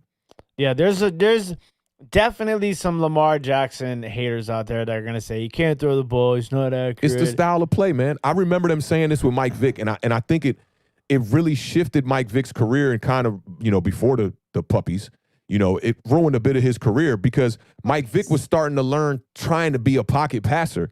But, like, these are kids that just make plays. These are kids that if you out there playing in the park with them, you are so blown that you cannot tackle them. They just going to run it all over you. They're such supreme athletes, and such the feel for the game cannot be taught that you don't want to corral them. You want to kind of give them a blank canvas and let them paint. Let them be the Van Gogh. Yeah, and I like how Harbaugh does that. He puts the ball in Lamar Jackson's hand pretty much on every play. And I think that's why he was like, I'm going to go to this RPO heavy. But I think it took him a little bit too long to get away from the RPO. But at least it's keeping the ball in your playmaker's hands. There were times there when Lamar Jackson would drop back to pass. I'm like, wow, he's got 2 edge rushers right in his face. And he somehow would just run up, climb the pocket. He would take a sack, but he would only lose like half a yard, man. And I think he just played a fantastic game. And I love the way that after the game, he didn't shake the Titans' hands or none of that. He just ran off the field and went straight to do his press conference, and that's that. They don't deserve no respect. They were stomping on the logo the last time they met. Yeah. Oh, I do remember that. Okay. And that's why Titans, historically they've always been POSs in the playoffs. And I saw another one too where I think it's who's the safety that made the play for the Patriots? Malcolm Butler? Yeah, Malcolm Butler, right? He's on the Titans, right? Yeah. All right, so there's a freeze frame going around on the internet where he's giving Lamar Jackson the middle finger on the sideline. So it's like there's bad blood here. There's bad blood here. And I like the way Lamar Jackson handled that. And he talked about, getting this monkey off of his back pretty much and being like, like this is just one game. We're not finished yet. What'd I tell Frank Gorski? What'd I tell Frank the Tank last year when he got knocked out in that first game? I said, Lamar Jackson going to be back. Watch. And all that narrative about the playoffs, they can go ahead and put that all to bed. It's all over now. The dude won. So completely, man. Watch out, This dude's a baller, and let's not forget he's only 24 years old. Come on. 3rd year in the league. Crazy. 3 straight playoff runs. Baker Mayfield is the oldest quarterback in the AFC playoffs left. Wow. And they came in the league the same year. They did. Except Him, Lamar, Josh Allen, and Lamar Jackson. And they're all still in it. That's pretty crazy. It is. That's that 3 years I was telling y'all about. You know what I'm saying? So it was a good game, and you could tell that it was a little testy, back and forth. But I think the Ravens just wanted it a little bit more. They're on a little revenge tour, and they're on to the next round and another revenge game against the Buffalo Bills. Yeah. If there was that bad blood, I'm glad they left the field and didn't just go to fisticuffs like they've been doing in college football now for a month. Like, college football just got ridiculous towards the end of the season. So many fights. I've never seen so many fights before. It sure did. Yeah, that matchup with the Bills and the Ravens, man, that's going to be my favorite matchup of the weekend. I can't wait to see both those quarterbacks. One of those quarterbacks is definitely going to make a name for themselves in that game and kind of separate themselves from the pack. And I'm just waiting forward to see that. I just cannot wait. And it could either be one of those games that's going to be like a high 30s to high 30s, or it's going to be like a 17-14. Wait, you said high 30s to high 30s? Yeah, like 38, like 35. High 30s. Is that code high 30s to high 30s. High 30, high 30, high 30. Like 38, 35. Yeah, that's like you go to the rusher or the usher and you're like, yo, I can't find my seat. Oh, you up in the high 30s to the high 30s? High 30s is kind of point. Just head up that. You can't miss it. You just keep going up that way. High 30s, Y'all killing me, man. Y'all got anything else on this game, gentlemen? Nah, that's Gucci for that one. Let's Congrats, fly. Lamar Jackson. Big trust, man. Good job, brother. You got it. Yeah, facts, yo, facts. Next game on the slate is the Nickelodeon game. This was the New Orleans Saints who scored 21, defeating the Chicago Bears, who put up a measly 9 points. We gotta make this fast, bro. Yeah, I mean, it's Like, this will gotta be really fast, yo. It's gonna be quick. So, I mean, I'll let Scotty Boomz go with this one first, because this is a pretty interesting one here. You brought up the drop. The drop was major. That was a great. And I also got to give props to the safety from the Saints, Gardner Johnson. Is that his name? Something Gardner Johnson. 2 games they've played the Bears this year, and in 2 games he's gotten a wide receiver from the Bears kicked out for punching him in the face. So I don't know what. Did he do that again? Twice. Yeah, Anthony Twice Miller. he's done it. That killed me. That killed me. This guy is a wordsmith. I wish I could hear his. I hope he's mic'd up somewhere, because whatever he says, he's getting professional millionaire athletes so under their skin that they're throwing punches. The fact that happened in the regular season, what do you think they were talking about in the wide receivers room all day, all week leading up to this game? I know. Don't listen to number 21. Right. Don't look at him. Don't engage him. And they still throw a punch at this guy's face. What is he saying? Is it yo mama jokes? It's got to be something. You know, I heard that in the regular season matchup, because the dude who dropped the pass early on in this game, he was the one that punched that cornerback you're talking about. He tried to hit him in the helmet, and they said that he spit on him. He said he spit on him right through his face mask, and that's why he went over, tapped him, and hit him. But to come back in this game, I mean, if you would have made that catch, you know, that could have changed this game. And early on in this game, I was just waiting on the Saints offense to get clicking, and it really never got going. You know what I mean? But Mitchell Trubisky on the other side, I mean, I think it's time to get rid of Mitch, man. I think if you put the right pieces around him, I think you could win games with him. But just over there, Chicago just never really seems to have the wide receiver game clicking, like too heavy. You're probably looking at Allen Robinson being a free agent at the end of the season, and then what? What are we relying on? Tariq Cohen? That's not going to work. Montgomery was pretty shut down in this game. I mean, only 31 yards on 12 carries. That never got going. You can't win games like this. And that Bears offense, I think it has a lot to do with that's Matt Nagy over there, right? Yeah. Yep. They extended him, I believe. Which is crazy, because I think it's got a lot to do with him, man. His style of play is very Jason Garrett. It's very just like there's no thrill to it, you know? And they just can't get an exciting offense over there. I think they do got playmakers and guys like Tariq Cohen when he is healthy. You know, he's a fast guy. Allen Robinson gets his numbers every game. Jimmy Graham seems to be a capable guy, but like, you know, he just catches passes and leaves the game, you know, and that's probably the last time we're going to see him in a Bears uniform. But I don't know what they're doing. They got players, but they don't make good plays over there. They just very vanilla offense, and Saints should have blown them out. Yeah, where was Nagy at before he was the head coach?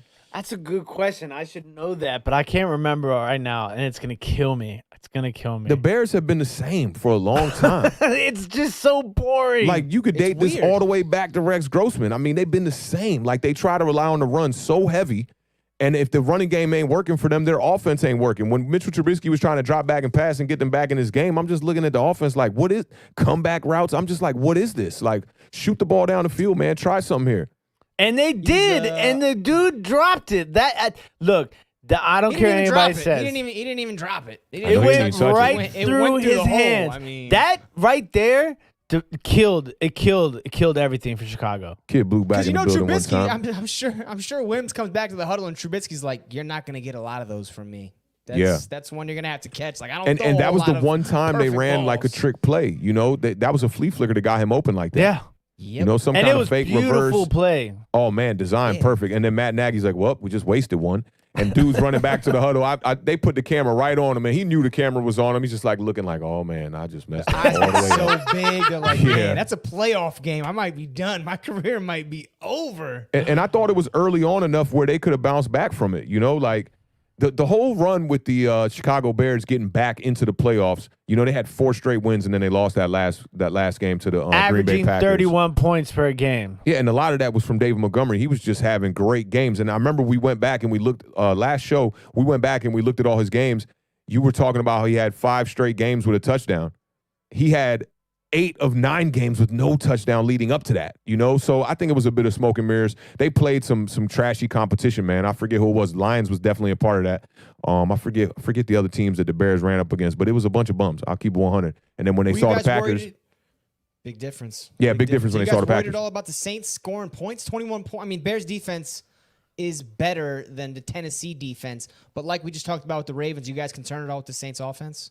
I'm not concerned. I think they played down to the competition in this game.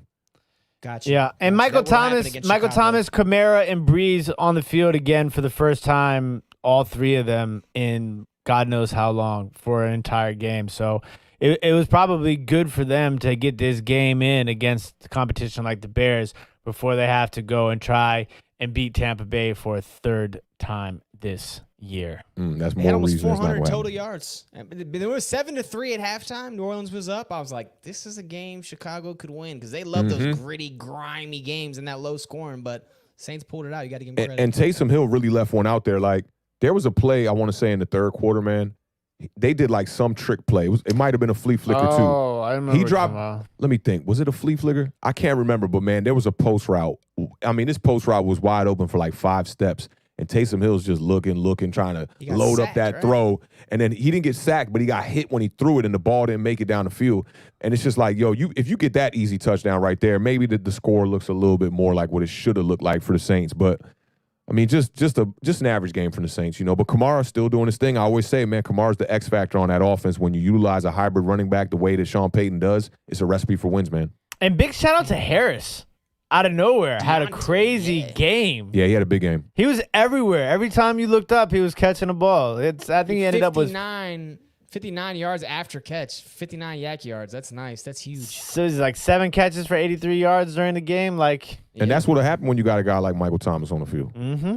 You know, a number 1 wide receiver make your number 2 look like a beast. Mike Williams. Number 3. Mike Williams. You know. Mike Williams be looking like a beast. I bet you if you take Keenan Allen out of that offense, he'll be looking real average. Right. And I think that's what the Chargers are concerned about with Mike Williams. Like, man, we wasted a high draft pick on. You better be better than this. Yeah, that's real. Anything else on this game, gentlemen? Oh, no, definitely not, man. Still feel good about the Saints. All right. The Bears are a team that shouldn't be in the playoffs. I'll keep it 100. They lucked up by having an easy schedule right there at the end after losing 5 straight, and they got enough wins early. Remember, I was talking about this early on in the year. I was like, I just don't got faith in the Bears. I'm not a believer. 5-1, and then they showed everybody, and they lost all those games, and then all of a sudden, Mitchell Trubisky had a comeback little run there with Montgomery, and they won some games, and then everybody kind of forgot about all the games that they had just lost before that.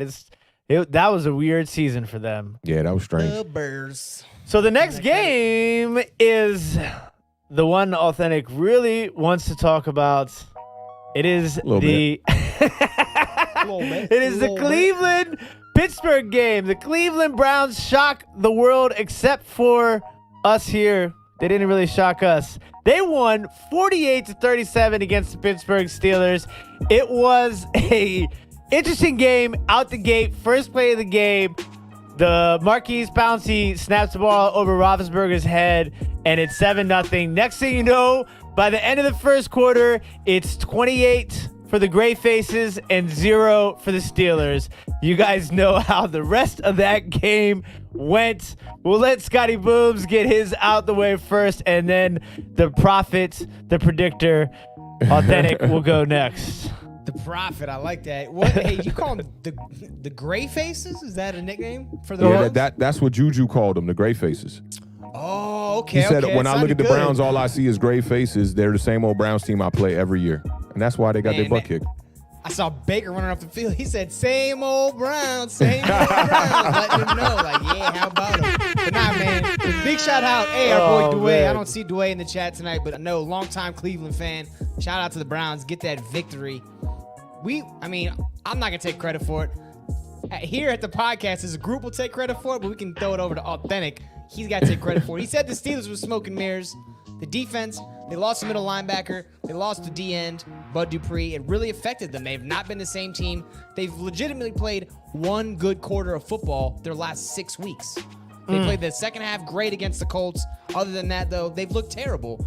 I was saying they should not have benched their guys week 17 for rest. If you're not playing well, you have not earned rest. You need to get out there and get in sync. They didn't look in sync. The score ended up being as high as it was because Cleveland is Cleveland. There was that one 4th down. It was in the 4th quarter, I believe. It was a 4th and 1, right around midfield, maybe a little bit on Cleveland's side.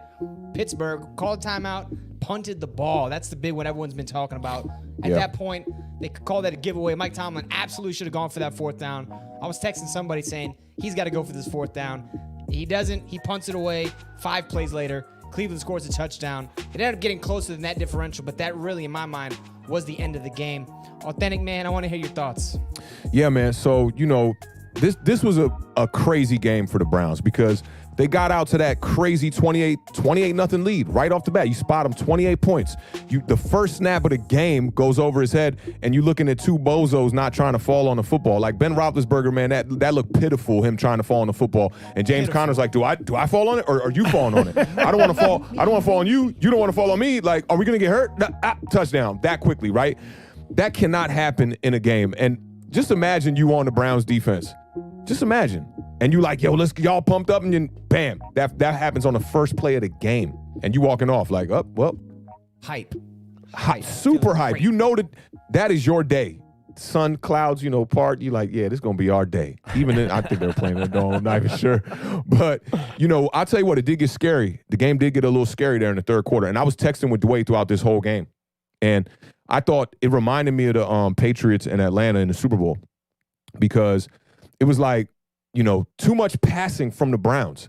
In the third quarter, I'm like, why are the Browns throwing the ball so much? Like they got a big lead here. I want to say they pinched that lead a little bit when it got to the half. It was like 10 or something. It was like maybe 35-10 or something like that. I can't remember.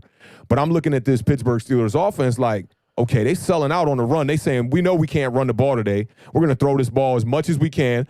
And Ben Roethlisberger ends up throwing the ball like 68 times. 68 times. And it's like they were clicking. We had 500 yards. Okay. Yeah, the second half they was clicking. It almost seemed like the Browns could not force an incompletion. And then every time they would get the ball back, they would try to go to the run on first. They were being very predictable. Go to the run on first down, and then they would let Baker pass the ball twice. And I'm looking at the clock, man. I'm like, yo, this is the longest third quarter I've ever been a part of. Oh my gosh. It was insane. Yeah, because they kept throwing the ball. I'm not the only one to notice that. I was like, yo, America what is noticed going that, bro. on? Everybody was, I tuned into somebody's live stream, and that's what everybody was saying. They were just like, why aren't they running the ball? Why aren't they running the ball? And then I figured it out. And I was asking Dwayne. Dwayne is actually an ex-cornerback. He played at Catholic University. He still couldn't check me, though. Y'all know what it is. But he definitely knows. He knows schemes and coverages way better than I do. And I was like, Dwayne, what is it, man? Like, what do you do here, like, in this situation, Because they were playing pretty much a prevent style type of defense. And he was just like, man, I think they're doing the right thing. I was like, yo, I trust you, man. I got a feeling that y'all are going to win this game, but I trust you. They were eating that up. And to me, the game-changing play was when they decided to go to the screen in the third quarter. The Browns went to that screen to Nick Chubb. He takes that joint to the house. Like, it completely changed the game because all game they weren't running the screen. And what Mike Tomlin was forcing them to do was just drop back and try to throw short intermediate routes to complement for a running game or to compensate for a running game because they couldn't run the ball with 8 in the box. He was blitzing off that edge. He was sending everybody. And I think it was a great coaching call from him. It's what got them back in this game, And that screenplay was just like, that was it. And then even with the screen, I told myself after Nick Chubb scored on that screenplay, I'm like, this game's probably over, But then Pittsburgh came back. 3 plays, they scored a touchdown. In 3 plays, they scored a touchdown. I'm like, man, Baker and these Browns are right back. And I think that they were trying to test Baker Mayfield. They were trying to see, yo, Baker, are you really a quarterback that's going to make the play to win this game? And, man, salute to Jarvis Landry. Jarvis Landry down the stretch of that game, he was making so many clutch catches, man. He made the catches that put that game away. That Browns defense was starting to look super suspect in the fourth quarter. And it was a very thrilling game, even though they got out to that 28-0 lead. And it seemed, you would think that, I'm sure a lot of people turned that game off. 28-0. Yeah. If you rooting for Pittsburgh, you probably like, man, this game over with, man. It's late. And that's hard to watch. There were some great clips on the internet. And with that game going, as slow as it was going in the third quarter, I know a lot of people was just like, man, it's time to turn this off. And then Ben Roethlisberger he was throwing darts. And I think Ben Roethlisberger, he showed a lot of guts. He got the 3 interceptions was in the first quarter, wasn't it? Yeah. It was the first. After that, it was 4 touchdowns and 1 interception. But he had quarter 2 was 3 interceptions. The first 3 possessions, I want to say, were the fumble and then back-to-back interceptions. There was some punts in there too, because I remember them breaking it down. They punted early on in this game too, And, they just had the worst possible start that you could possibly have. Your center can't be throwing the ball over the quarterback's head to start the game. But to battle back and actually make this a game, I know Browns fans were scared. I know they were fearful. Like, are we about to blow this 28-point lead? And then they cut it down to 10 points there to start the fourth quarter. And I was really like, man, if I'm Pittsburgh going into the fourth quarter here down by 10 points, I'm looking at this like, we about to win this. I'm feeling good. All momentum was going to Pittsburgh. But you got to commend the Browns, man. And the one thing that I did say about the Browns, on the preview that we did Sunday morning for this game, I said, I don't think Stefanski out is going to be that big of a deal because a great coach, he's going to instill greatness into his players. And you saw it happen in this game. I will say, whoever was calling the plays, though, those are some suspect plays there because in the third quarter, I don't care if you got to punt the ball. You should be running that thing 3 times. With those running backs, too. I mean, no one's stopping Chubb or Kareem Hunt. Like, run the football. Come on. And I don't care if it's, they putting 8 in the box. Spread them out. Go trips left and run weak side.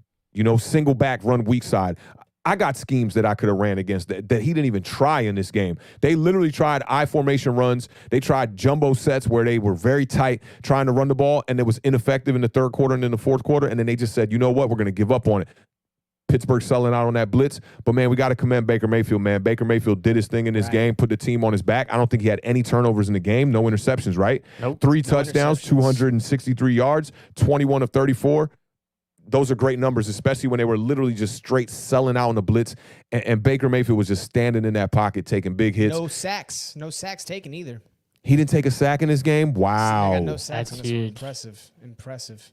I mean, you got to give the kid credit. Oh wow! Looking at the box score, there wasn't a sack in this whole game. Both teams. How about it? I mean, the Steelers 48-37. Steelers are one of the top 5 sack teams in football this year. But you get rid of the ball, you know what I mean? It helps out. Just shows. That's really crazy. You got almost 100 throws and no sacks. Yeah, that's wild. I was going to talk about that next too. Not having Dupree and not having what's my man from Michigan, the middle linebacker. Inside linebacker, Devin Bush. Devin Bush. He's so good. That definitely hurt them. And I think that's why Pittsburgh came into the playoffs losing 3 of their last 4, I think it was. I mean, that shows a lot. They were winning games on the back of that defense. I talked about it. All you got to do is stop them from running the rock. They couldn't run the ball. 52 running yards or rushing yards in this game. It was something like that, right? Yeah, I think James Conner only ran the ball 11 times maybe. Yeah, 11 times for 37 carries. He had the 1 touchdown close to the goal line, and they only had 52 as a team. That's been the story of them on the back half of this season. I broke down on the last show about how they started off in the year. James Conner's last 100-yard rushing game was like week 6, week 7, something like that. And their numbers of rushing just constantly went down. They had games of where they rushed for 44 yards, 30-something yards as a team late in the season here. And Ben Roethlisberger's never had that. When's the last time we remember Ben Roethlisberger not having a good running back? Came into the league with Jerome Bettis, number 1 running back. Had Le'Veon Bell there for a while, number 1 running back. Didn't he have Mendenhall for a little while too? Yeah. And he was balling over there. You know what I'm saying? Mendenhall was a beast. Now you got a banged up James Conner who really can't run. I told people about the other kid, Benny Snell on the bench. He ain't the guy. I like Benny Snell, but he ain't the guy. They got pieces back in their backfield, but they definitely don't have. I mean, James Conner, we can go ahead and say that he's not a number 1 running back. If he is, you got to have a 1B with him. And I think he was a lot of reason why they let Le'Veon Bell go. Yeah, because they thought he was a number 1. They don't want to pay Le'Veon $50 million. Le'Veon goes to New York, wastes his career. Now he's in Kansas City or whatever. But like, damn, don't you guys think you would have been okay with Le'Veon Bell in the backfield on Saturday or Sunday? That would have helped out a little bit. Like, the question is could they have paid the guys on that defense? And that's the thing about it. They couldn't have. I mean, $50 million was over what they were going to pay a running back. But people want to cast aside these skill players. But when it comes to playoff time, you need that one guy. Sometimes you can give the ball to. Absolutely. Do you know that's crazy? Apparently, that this is the first game ever that ended with a final score of 48-37. It's a high scoring game. Yeah, that's a high scoring game. Multiples of 7, right? That's nope. Weird. Yeah, nope. 49 would have made it. Dang, that also messed up the streak. I forgot about that. The Steelers had at least 1 sack in 60 or more games. And that was the number one streak in the NFL? I believe so. No wonder those boys were dancing all over the field, man. That's got to feel great for Cleveland, especially when you beat the Steelers. Like, they can beat anybody in the playoffs to be good, but you beat Big Brother. That's huge, man. Yeah, it's huge. First time they won in Pittsburgh since 2003. They only practiced 2 times. Their first practice was on Friday afternoon, 48 hours before the game. I know Pittsburgh is salty about this. And, man, I hate players like Juju Smith-Schuster, bro. Like, you celebrating last week, you doing all these TikTok dances, and then when they ask you about the Browns, you kind of just, push them to the side like they ain't a playoff team. And now look at you. You look like a bonehead, and I want to say he's about to be a free agent this year. Yep. Just not a good look. Baker Mayfield is the first number 1 pick since Alex Smith to win his playoff debut. 3 quarterbacks from the same draft in their third season get their first playoff victory in the same weekend. Pretty interesting, right? Not bad. Pretty interesting. Definitely is, man. So it's been a wild card weekend. Yeah. I'm excited though. I think that the way that all these games ended are going to give us a amazing next round of the playoffs. Yeah, these matchups are a little bit crazier though, man. The Browns are definitely going to have a major task at hand here. That game could get ugly. We know that one could get really ugly. The Bucs and Saints, round 3. that one's going to be crazy. We got rid of the pretenders, man. Got rid of the Bears. We got rid of Washington. Got rid of the Pittsburgh Steelers. Even the Seahawks, they didn't look too good the last couple weeks. Man. So all the pretenders are gone, baby. Now we got the That real you squads say here. that should have made the picks, minus the Rams versus the Seahawks maybe. But all those games you just named, that should have made those picks really easy for people coming into this weekend. Because you're Think right. about it. Yeah, There's those are all the major pretenders. differential between those teams. Like, those guys, all right, they made it. They won some games, but no one thinks these teams are going to be winning it all after the way they've looked. Steelers and Seahawks, real sexy records. But if you've been watching their games and if you sit on a podcast 3 days a week for 2 hours, wrapping up with your boys in the comments, Facts. I was telling the Beard, man, this year, I've been so in tune with football because of the podcast, just studying these numbers and just looking at all this tape, man. And it's like, I just had a really good feeling about the Rams, and I had a really good feeling about the Browns. I didn't think it was going to be 48-37, but I just had a good feeling about the Browns. But I think the Browns kind of just took a bit of a rest once they got that lead and was like, let's just not do nothing too crazy to ruin this. Let's not mess up a good thing. Yeah, which is, Right. when you get that kind of lead, it's hard to keep that kind of a lead, man. The pressure starts cooking a little bit more, especially when you see Pittsburgh start putting more points up on that board. It's kind of like, oh, man, they're kind of coming back. Are we ruining this? Scotty, are we going to lose? 28-0 in the first quarter. I was like, oh, Cleveland's going to lose this game. That's the first thing I thought. I was like, 28-0 first quarter. This game's over. Cleveland has officially lost this game. There's no way they can hold on to this lead. But, they did what they had to do. They Yeah, almost man. blew He's some right, leads man. this year. You talked about that. I was It's going to blame Cleveland. you for that, DeBeard. I was like, man, before he left, he said, Cleveland blew some leads this year. And I said, man, tell me what they are. He started looking in his phone, but then he didn't say nothing to me. I was like, oh, man. He's like, I'll they text you when I start get in the coming car. back. Right. They Text start you coming back. I was like, man, Beard just jinxed another game. So now Authentic's going in his Authentic was notebook like, trying to find. he was like, I'm about to do some push-ups, man. Yeah, I was telling myself I'm about to do some push-ups, man. Something ain't right here. And I felt like, if I sat down and got comfortable, the Browns would just, that lead would just shrink and shrink. Then I was like, I got to text Dwayne, man. Maybe it's because I'm not texting Dwayne.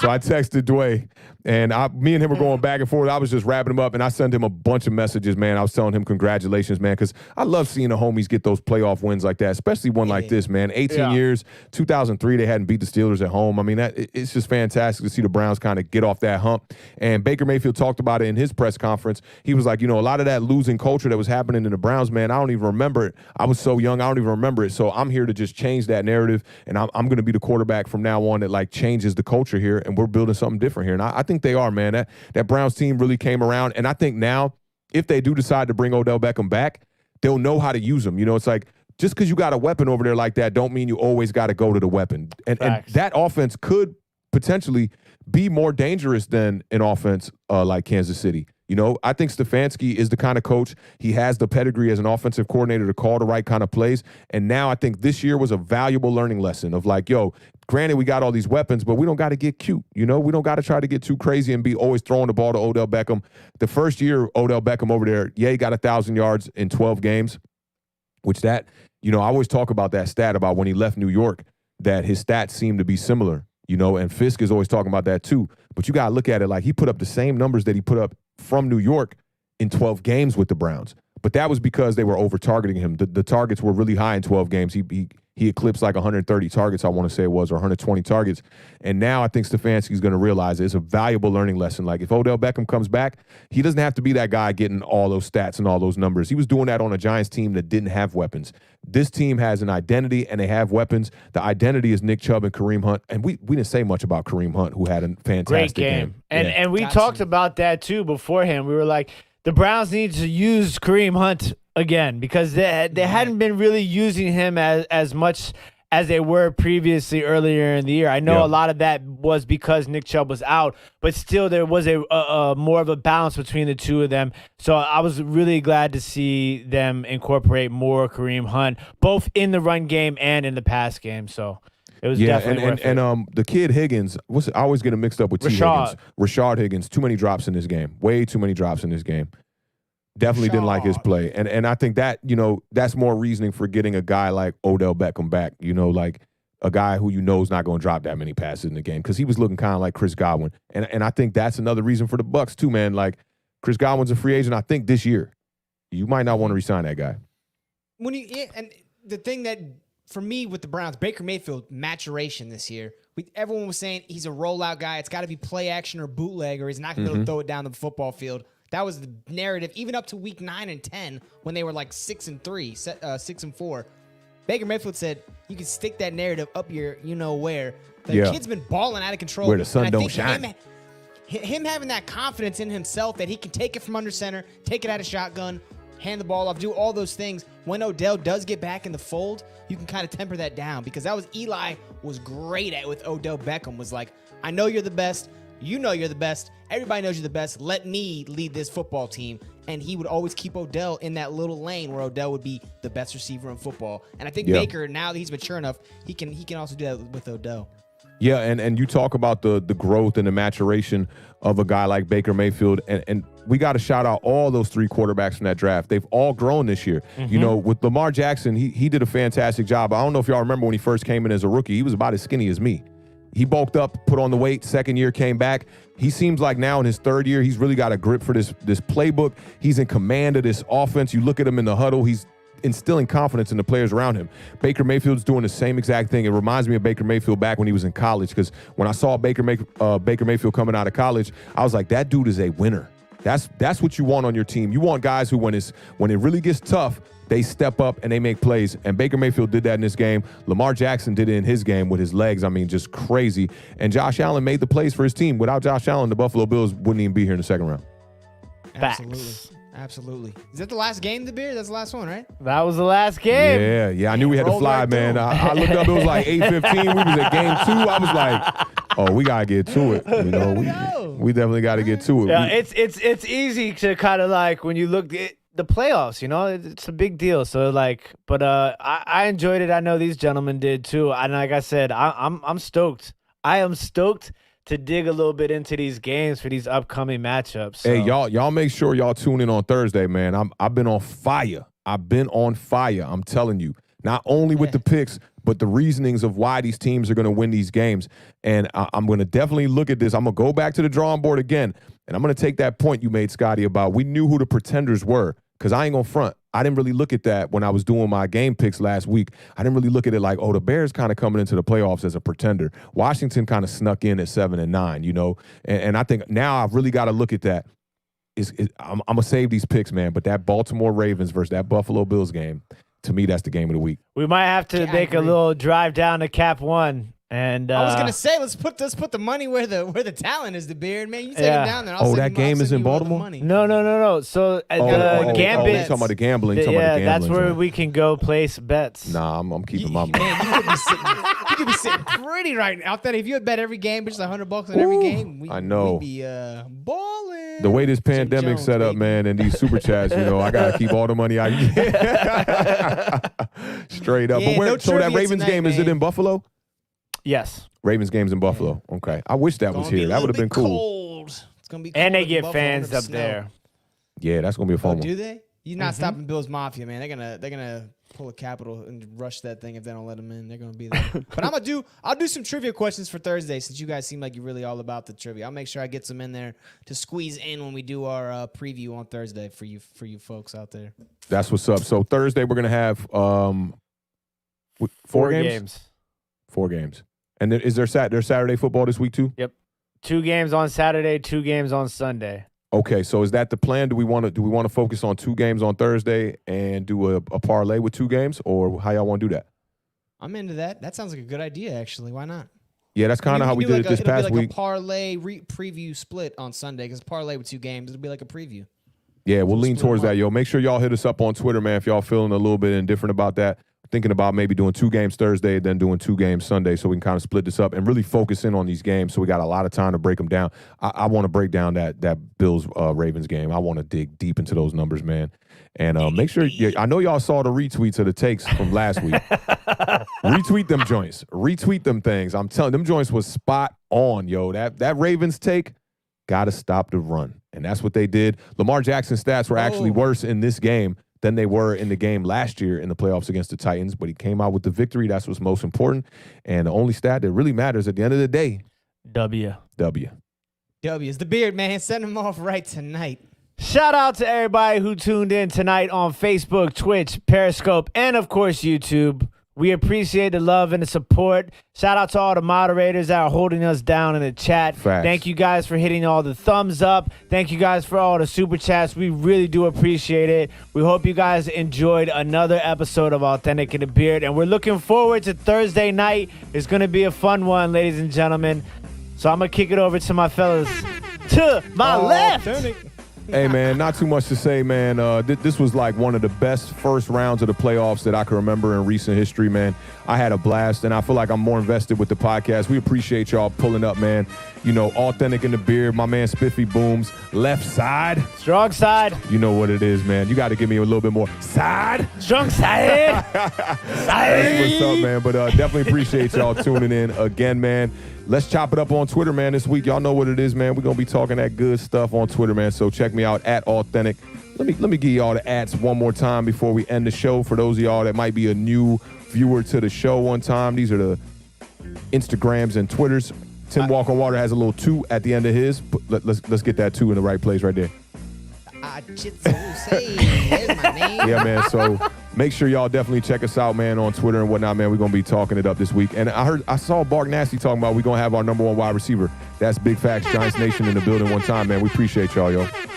Thanks again for tuning into our Tuesday recap show. We're going to be back on Thursday. We're going to preview a couple games. Be back on Sunday to preview the rest of them. Hope you guys have a beautiful evening.